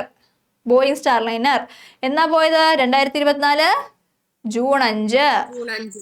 എന്തുകൊണ്ടാണ് ഇപ്പോൾ പെട്ടുകിടക്കുക അല്ലേ? സുനിത വില്യംസ് അവിടെ സ്പേസിൽ പെട്ടുകിടക്കുകയാണ്. എന്താ കാരണം? എന്താ? സ്റ്റാർലൈനർ പേടകത്തിൽ നിന്നും ചോർച്ചയുണ്ടായി. ആ ചോർച്ച ഉണ്ടായ വാതകം ഏതാണ്? ഹീലിയം. ഹീലിയം ചോർച്ച ഉണ്ടായത് കൊണ്ടാണ് അവിടെ പെട്ടുപോയത്. ബഹിരാകാശ നിലയത്തിൽ കുടുങ്ങിയ ഇന്ത്യൻ വംശജയായ സഞ്ചാരി സുനിത വില്യംസിനെ തിരിച്ചെത്തിക്കാനുള്ള സ്പേസ് എക്സിന്റെ ക്രൂ 9 ഡ്രാഗൺ ക്യാപ്സ്യൂൾ പേടകം നിലയത്തിലെത്തിയിട്ടുണ്ട്. ഫെബ്രുവരിയോടെ തിരിച്ചെത്തും എന്നാണ് പറയുന്നത്. ഓക്കെ, അപ്പൊ അവരെ കൊണ്ടുവരാനുള്ള ഏത് പേടകമാണ് അയച്ചത്? അത് സ്പേസ് എക്സിന്റെ പേടകമാണ്. സ്പേസ് എക്സിന്റെ ഏത് പേടകമാണ്? Crew 9 dragon. ആ പേര് ഓർത്ത് വെക്കുക. ക്രൂ 9 ഡ്രാഗൺ എന്ന് പറയുന്ന ഒരു ക്യാപ്സ്യൂൾ പേടകത്തിലാണ് ഇവർ തിരിച്ചു വരാൻ പോകുന്നത്. ഓക്കെ, ഫെബ്രുവരി, അതായത് ഈ മാസം കൊണ്ട് തിരിച്ചെത്തും എന്നാണ് പറയുന്നത്.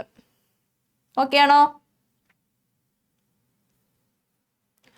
സ്റ്റാർലൈനർ പേടകം പിന്നീട് ഈ സ്റ്റാർലൈനർ പേടകത്തിൽ ചോർച്ച ഉണ്ടായിരുന്നു. ഏതാ വാതകം? ഹീലിയം. ആ സ്റ്റാർലൈനർ പേടകം പിന്നീട് ന്യൂ മെക്സിക്കോ മരുഭൂമിയിൽ ഇറക്കി. ഓക്കെ, നിലവിലെ അന്താരാഷ്ട്ര ബഹിരാകാശ നിലയത്തിന്റെ കമാൻഡർ സ്ഥാനം വഹിക്കുന്ന ആരാണ്? സുനിത വില്യംസ് ആണ്. എന്താണ്? നിലവിലെ അന്താരാഷ്ട്ര ബഹിരാകാശ നിലയത്തിലെ കമാൻഡർ സ്ഥാനം നിർവഹിക്കുന്നത് സുനിത വില്യംസ് ആണ്.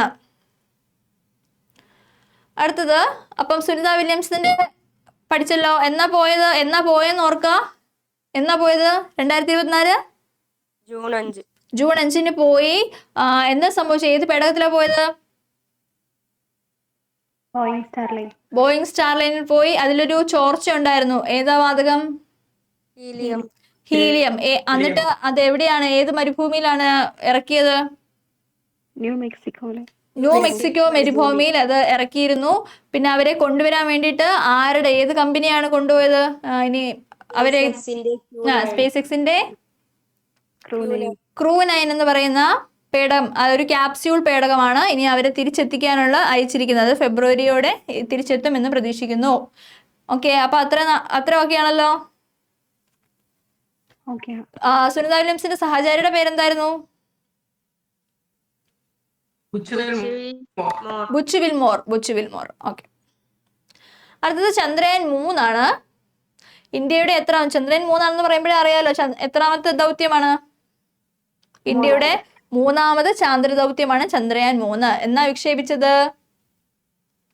2023 ജൂലൈ 14. ഡേറ്റ് ഓർത്ത് വെക്കുക. 2023 July 14 Chandrayaan 3 വിക്ഷേപിക്കുന്നത്.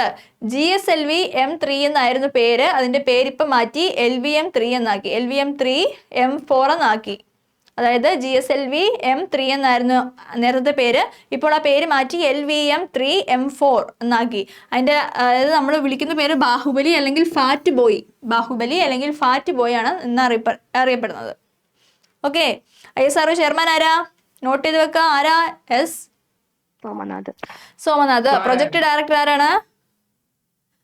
P Veeramuthuvel. Mission director S Mohanakumar. ഈ ചന്ദ്രയാൻ 3 ആണ് കേട്ടോ. ISRO ചെയർമാൻ മാറത്തില്ല. ISRO ചെയർമാൻ എസ് സോമനാഥ് തന്നെയാണ്. ചന്ദ്രയാൻ 3 പ്രോജക്ട് ഡയറക്ടറാണ് പി വീരമുത്തുവേല്. ചന്ദ്രയാൻ 3 മിഷൻ ഡയറക്ടറാണ് എസ് മോഹനകുമാർ. പേടകത്തിന്റെ പേര് ഓർത്തു വെക്കുക. GSLV M3 അല്ലെങ്കിൽ LVM3 M4. ഓക്കെ ആണോ? എന്നാ വിക്ഷേപിച്ചതാണ്?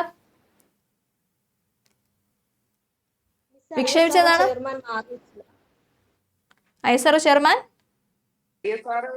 മാറി നാരായണനായി. ഇതിന്റെ Somanath. S Somanath. Chandrayaan 3 ISRO chairman എന്ന് പറഞ്ഞ എസ് സോമനാഥ്. ഓക്കെ, അടുത്തത് അതിന്റെ 3 പാർട്സിന്റെ പേര് പഠിച്ചു വെക്കുക. പ്രപ്പൽഷൻ മൊഡ്യൂള്, ലാൻഡർ, റോവർ. 3 പാർട്സ് ഉണ്ട്. പ്രപ്പൽഷൻ മൊഡ്യൂള്, ലാൻഡർ, റോവർ. ലാൻഡർ എന്ന് പറയുന്ന വിക്രമാണ്. റോവർ എന്ന് പറയുന്ന പ്രഗ്യാനാണ്. പ്രധാന ലക്ഷ്യങ്ങൾ പഠിച്ചു വെക്കുക. എന്തിനായിരുന്നു ചന്ദ്രയാൻ 3 വിക്ഷേപിച്ചത്? ചന്ദ്രോപരിതലത്തിൽ സുരക്ഷിതമായി സോഫ്റ്റ് ലാൻഡിംഗ് നടത്തുക, ഒന്നാമത്തത്. രണ്ടാമത്തത്, ചന്ദ്രനിൽ റോവർ ചലിപ്പിക്കുക. 2, ചന്ദ്രോപരിതലത്തിൽ വിവിധ ശാസ്ത്ര പരീക്ഷണങ്ങൾ നടത്തുക. ഓക്കെ, അതായിരുന്നു പ്രധാന ലക്ഷ്യങ്ങൾ ചന്ദ്രയാൻ 3. പേടകം വിജയകരമായി ചന്ദ്രന്റെ ഭ്രമണപഥത്തിൽ എത്തിയതെന്നാണ് 2023 ഓഗസ്റ്റ് 5. ഭ്രമണപഥത്തിലെത്തിയതാണ് 2023 ഓഗസ്റ്റ് 5. ലാൻഡർ വിജയകരമായി ചന്ദ്രോപരിതലത്തിൽ ഇറങ്ങിയതെന്നാണ് 2023 ഓഗസ്റ്റ് 23. എന്നാ വിക്ഷേപിച്ചത്? 2023 ജൂലൈ 14. ജൂലൈ 14. 2023 ഓഗസ്റ്റ് 5 ഭ്രമണപഥത്തിലെത്തി. 2023 ഓഗസ്റ്റ് 23 ചന്ദ്രോപരിതലത്തിൽ എത്തി. ഓക്കെ. 2023 ഓഗസ്റ്റ് 5 ഭ്രമണപഥത്തിൽ എത്തിയപ്പോൾ ആ ഒരു പേടകത്തിൽ നിന്ന് വന്ന ഒരു മെസ്സേജ് ആണ് എന്ത്? I am feeling lunar gravity. അത് നമ്മുടെ ഭൂമിയിലേക്ക് ഈ പേടകം അയച്ചൊരു മെസ്സേജ് ആണെന്ത്? I am feeling lunar gravity എന്ന് പറയുന്നത്. ഓക്കെ. ചന്ദ്രന്റെ ദക്ഷിണ ധ്രുവത്തിൽ പേടകം ഇറക്കുന്ന ആദ്യ രാജ്യമാണ് ഇന്ത്യ. അത് ഓർത്തു വെക്കുക. ഈ ചന്ദ്രയാൻ 3 എവിടെയാ ഇറങ്ങിയത്? ചന്ദ്രന്റെ ദക്ഷിണ ധ്രുവത്തിലാണ് ഇറങ്ങിയത്. ചന്ദ്രനിൽ പേടകം ഇറക്കുന്ന 4ാമത് രാജ്യമാണ് ഇന്ത്യ. അപ്പൊ 1ാമത്തെ രാജ്യം ഏതാ? അമേരിക്ക. ചന്ദ്രനിൽ പേടകം ഇറക്കുന്ന 4ാമത് രാജ്യമാണ് ഇന്ത്യ. അപ്പൊ ചന്ദ്രനിൽ പേടകം ഇറക്കുന്ന ആദ്യത്തെ രാജ്യം റഷ്യയാണ്. 2ാമത്തെ രാജ്യം അമേരിക്കയാണ്. 3ാമത്തെ രാജ്യം ചൈനയാണ്. 4ാമത്തെ രാജ്യം ഇന്ത്യ. ഓക്കെ. ഓഗസ്റ്റ് 23 ദേശീയ ബഹിരാകാശ ദിനമായി പ്രഖ്യാപിച്ചു. ഓഗസ്റ്റ് 23 എന്താ സംഭവിച്ചത്? ചന്ദ്രോപരിതലത്തിൽ ലാൻഡർ വിജയകരമായി ചന്ദ്രോപരിതലത്തിൽ ഇറങ്ങിയതാണ് 2023 ഓഗസ്റ്റ് 23. അപ്പൊ ഇത് ഓർത്ത് വെക്കുക. 2023 ഓഗസ്റ്റ് 23 ദക്ഷിണ ധ്രുവത്തിൽ ഇറങ്ങിയത്. ചന്ദ്രന്റെ ദക്ഷിണ ധ്രുവത്തിൽ ഇറങ്ങിയത്. ഓക്കെ. അതുകൊണ്ട് ഓഗസ്റ്റ് 23 നമ്മൾ എന്തായിട്ട് ആചരിക്കുന്നു? ദേശീയ ബഹിരാകാശ ദിനമായിട്ട് ആചരിക്കുന്നു. പേടകം ഇറങ്ങിയ സ്ഥലം അറിയപ്പെടുന്ന പേര് നോട്ട് ചെയ്ത് വെച്ച് പഠിക്കുക. എന്താ അതിന്റെ പേര്? Sivasakthi point. Sivasakthi point. Okay. ദക്ഷിണ ധ്രുവത്തിൽ ഇറക്കുന്ന ആദ്യത്തെ രാജ്യം ഇന്ത്യയാണ് കേട്ടോ. ചന്ദ്രനിൽ ആദ്യമായി പേടകം ഇറക്കുന്നത് റഷ്യയും ദക്ഷിണ ധ്രുവത്തിൽ ആദ്യമായി പേടകം ഇറക്കുന്ന ആരാണ്? ഇന്ത്യയാണ്. ഓക്കെ. ചന്ദ്രോപരിതലത്തിൽ കണ്ടെത്തിയ ആദ്യ മൂലകം ഏതാ? സൾഫർ മൂലകം. നമ്മൾ ഹീലിയം പറഞ്ഞായിരുന്നല്ലോ. ഹീലിയം എന്തായിരുന്നു? സുനിത വില്യംസൺ പോയ പേടകം ചോർച്ചയുണ്ടായ വാതകമായിരുന്നു ഹീലിയം. ചന്ദ്രോപരിതലത്തിൽ കണ്ടെത്തിയ ആദ്യ മൂലകമാണ് സൾഫർ മൂലകം. ചന്ദ്രയാൻ 3 പേലോഡുകളുടെ എണ്ണം എത്രയാണ്? 7 എണ്ണം. ഏതാ പേടകത്തിന്റെ പേരെന്താ? ചന്ദ്രയാൻ 3 പേടകത്തിന്റെ പേര് പറഞ്ഞേ. LVM-3M4 അല്ലേ? അല്ല, നമ്മൾ എന്ത് വിളിക്കും? നമ്മൾ അതിനെ എന്ത് വിളിക്കും? ബാഹുബലി അല്ലെങ്കിൽ ഫാറ്റ് ബോയ്. ഓക്കെ. ആദ്യത്തെ L1 നമുക്കറിയാലോ. ഏതിനെ കുറിച്ച് പഠിക്കാനാ? സൂര്യനെ കുറിച്ച് പഠിക്കാനുള്ള പ്രഥമ ഇന്ത്യയിലെ ദൗത്യമാണ് ആദിത്യ L1 എന്ന് പറയുന്നത്. 2023 September 2 Aditya L1 വിക്ഷേപിക്കുന്നത്. PSLV C-57 ആണ് പേടകത്തിന്റെ പേര്. എവിടെ നിന്നാണ്? സതീഷ് ധവാൻ സ്പേസ് സെന്റർ, ശ്രീഹരിക്കോട്ടയിലെ സതീഷ് ധവാൻ സ്പേസ് സെന്ററിൽ നിന്നാണ് ആദിത്യ L1 വിക്ഷേപിക്കുന്നത്. ഓക്കെ. 2023 സെപ്റ്റംബർ 2 PSLV C-57 എന്ന പേടകത്തിലാണ് വിക്ഷേപിക്കുന്നത്. സൂര്യന്റെ എന്താണ് ദൗത്യ ലക്ഷ്യങ്ങൾ പറയണേ? സൂര്യന്റെ പുറം പാളിയായ കൊറോണയെയും ക്രോമോസ്ഫിയറിന്റെയും ചലനാത്മകതയെ പറ്റി പഠിക്കാനാണ്. സൂര്യന്റെ പുറം ഭാഗത്തെ താപവ്യതിയാനം, ബഹിരാകാശ കാലാവസ്ഥ, സൗര കൊടുങ്കാറ്റിന്റെ ഫലങ്ങൾ തുടങ്ങിയവയെക്കുറിച്ചുള്ള പഠനം. അതേപോലെ പേടകം ലഗ്രാഞ്ച് പോയിന്റിൽ എത്തിച്ചേർന്നത് 2024 ജാനുവരി 6 2024 ജാനുവരി 6 ലഗ്രാഞ്ച് പോയിന്റിൽ എത്തിച്ചേരുന്നത്. എന്നാ വിക്ഷേപിക്കുന്നത്? 2023 സെപ്റ്റംബർ 2. 2023 സെപ്റ്റംബർ 2 വിക്ഷേപിച്ചു.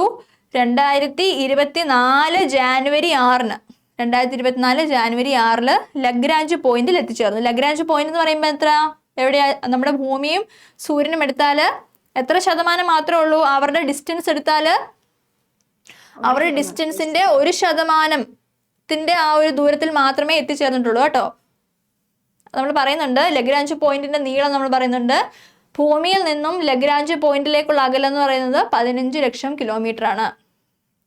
ഭൂമിയിൽ നിന്നും സൂര്യനിലേക്കുള്ള ദൂരത്തിന്റെ 1% മാത്രമാണ്. അതായത് നമ്മുടെ സൂര്യനിലേക്ക് അടുക്കാനേ പറ്റത്തില്ല. ആ സൂര്യനും ഭൂമിയും തമ്മിലുള്ള ആ ഒരു ഡിസ്റ്റൻസിന്റെ ഇത്രയും ഡിസ്റ്റൻസ് ഉണ്ടെങ്കിൽ ആ ഡിസ്റ്റൻസിന്റെ 1% മാത്രം ദൂരത്താണ് നമ്മുടെ ഏത് പേടകം നിൽക്കുന്നത്? ആദിത്യ L1. അതാണ് ലഗ്രാഞ്ച് പോയിന്റ് എന്ന് പറയുന്നത്. ആദിത്യ L1 നിൽക്കുന്ന ആ ഒരു പോയിന്റിലാണ്. എന്നാ ആ പോയിന്റിൽ എത്തിച്ചേർന്നത്? 2024 ജനുവരി 6. 2024 ജനുവരി 6. ദൗത്യ കാലാവധി 5 വർഷം 2 മാസം. ആദിത്യ L1ന്റെ project director Nigar Shaji, mission director SR Biju. Aditya L1 പേടകത്തിലെ പെലോഡുകളുടെ എണ്ണം 7 ആണ്. പെലോഡുകളുടെ എണ്ണം എത്രയാണ്? 7 ആണ്. ഓക്കെ. നമ്മുടെ ചന്ദ്രയാൻ 3ന്റെ പേലോഡുകളുടെ എണ്ണം എത്രയാ? 7. 7. ഓക്കെ. അടുത്തത് എക്സ്പോസാറ്റ് ആണ്. എക്സ്പോസാറ്റ് എന്താ?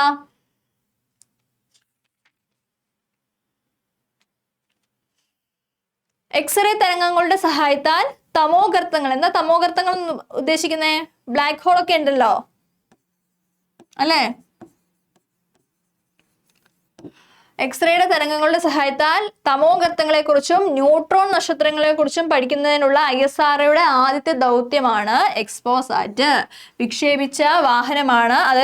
ISROയുടെ 60ാമത് വിക്ഷേപണമാണ് അത് XPoSat. PSLV C58. PSLV C57 എന്താ?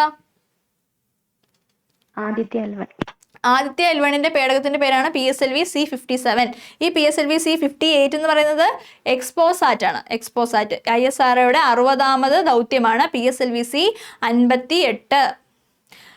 എക്സ്പോസാറ്റിന്റെ ഫുൾ ഫോം ആണ് കൊടുത്തിരിക്കുന്നത്. എന്താ? X-ray polarimeter satellite. X-ray polarimeter satellite. എന്നാ വിക്ഷേപിച്ചത്? 2024 ജാനുവരി 1. ആദിത്യ L1 എന്നാ വിക്ഷേപിച്ചത്? സെപ്റ്റംബർ. ഓക്കെ. സുനിത വില്യംസ് എന്നാ എത്തിച്ചേർന്നത്?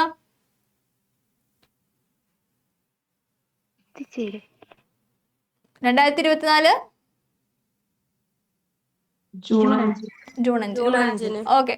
ഈ എക്സ്പോസാറ്റ് വിക്ഷേപിച്ചത് എവിടെ നിന്നാണ്? ശ്രീഹരിക്കോട്ടയിലെ സതീഷ് ധവാൻ സ്പേസ് സെന്ററിൽ നിന്നാണ്. എക്സ്പോസാറ്റ് വിക്ഷേപണത്തോടൊപ്പം ബഹിരാകാശത്ത് വിക്ഷേപിച്ച തിരുവനന്തപുരം പൂജപ്പുര LBS വനിതാ എഞ്ചിനീയറിംഗ് കോളേജിലെ വിദ്യാർത്ഥികൾ നിർമ്മിച്ച ചെറു ഉപഗ്രഹമാണ് VSAT. അതായത് നമ്മുടെ ആദിത്യ L1ന്റെ കൂടെ നമ്മുടെ LBS വനിതാ എഞ്ചിനീയറിംഗ് കോളേജിലെ വിദ്യാർത്ഥികൾ എന്തുകൂടെ നിർമ്മിച്ചു? VSAT എന്ന് പറയുന്നൊരു ചെറു ഉപഗ്രഹം കൂടെ നിർമ്മിച്ചായിരുന്നു. ആ ഒരു ചെറു ഉപഗ്രഹം കൂടെയാണ് കൂട്ടിച്ചേർത്തിട്ടാണ് ആദിത്യ L1ലേക്ക് അയച്ചത്. അതെന്താ VSAT? എന്താ? എക്സ്പോസാറ്റിന്റെ കൂടെ വിക്ഷേപിച്ചത്. എന്താ VSAT എന്താണ്? ബഹിരാകാശത്ത് നിന്നുള്ള അൾട്രാ വയലറ്റ് രശ്മികൾ കേരളത്തിന്റെ കാലാവസ്ഥയെ എങ്ങനെ സ്വാധീനിക്കുന്നു എന്ന് പഠിക്കുന്നതിനായിട്ട് ആണ് നമ്മുടെ VSAT വിക്ഷേപിച്ചത്. ഓക്കെ. അടുത്ത് നമുക്ക് പഠിക്കാനുള്ളത് 2023 കേരള സാഹിത്യ അക്കാദമി പുരസ്കാരമാണ്. ജസ്റ്റ് ഒന്ന് ഓടിച്ച് പറഞ്ഞു നോക്കാം. കേരള സാഹിത്യ അക്കാദമി പുരസ്കാരം നോവൽ വിഭാഗത്തിൽ ഓരോ വിഭാഗത്തിനാണ് 2023 സാഹിത്യ അക്കാദമി പുരസ്കാരം ലഭിക്കുന്നത്. 2023 കേരള സാഹിത്യ അക്കാദമി പുരസ്കാരം നോവൽ വിഭാഗത്തിൽ ആർക്കാണ് ലഭിച്ചത്? സരിത സാവിത്രി. പേരുകൾ പഠിക്കുക. സരിത സാവിത്രിക്കാണ് നോവൽ വിഭാഗം 2023 കേരള സാഹിത്യ പുരസ്കാരം ലഭിക്കുന്നത്. ചെറുകഥയ്ക്ക് കിട്ടുന്നത് N രാജൻ. ബാലസാഹിത്യത്തിന് കിട്ടുന്നത് ഗ്രേസി. നാടകം കിട്ടുന്നത് ഗിരീഷ് PC പാലം. E4 ഈഡിപ്സ് എന്ന് പറഞ്ഞ നാടകത്തിനാണ് ഗിരീഷ് PCക്ക് ലഭിക്കുന്നത്. അതേപോലെ കവിത കൽപ്പറ്റ നാരായണനാണ് ലഭിച്ചത്. യാത്രാ വിവരണത്തിന് ലഭിച്ചത് നന്ദിനി മേനോനാണ്. അതേപോലെ സാഹിത്യ വിമർശനത്തിന് ലഭിക്കുന്നത് P പവിത്രനാണ്. ഭൂപടം തലതിരിക്കുമ്പോൾ എന്ന സാഹിത്യ വിമർശനത്തിനാണ് 2023 കേരള സാഹിത്യ അക്കാദമി പുരസ്കാരം ലഭിക്കുന്നത്. അപ്പൊ ഇത്തരം കാര്യങ്ങൾ ഓക്കെയാണോ? ജീവചരിത്രം ആത്മകഥ ലഭിക്കുന്നത് K വേണു, ഒരു അന്വേഷണത്തിന്റെ കഥ. അതേപോലെ ഹാസ്യ സാഹിത്യം ലഭിക്കുന്നത്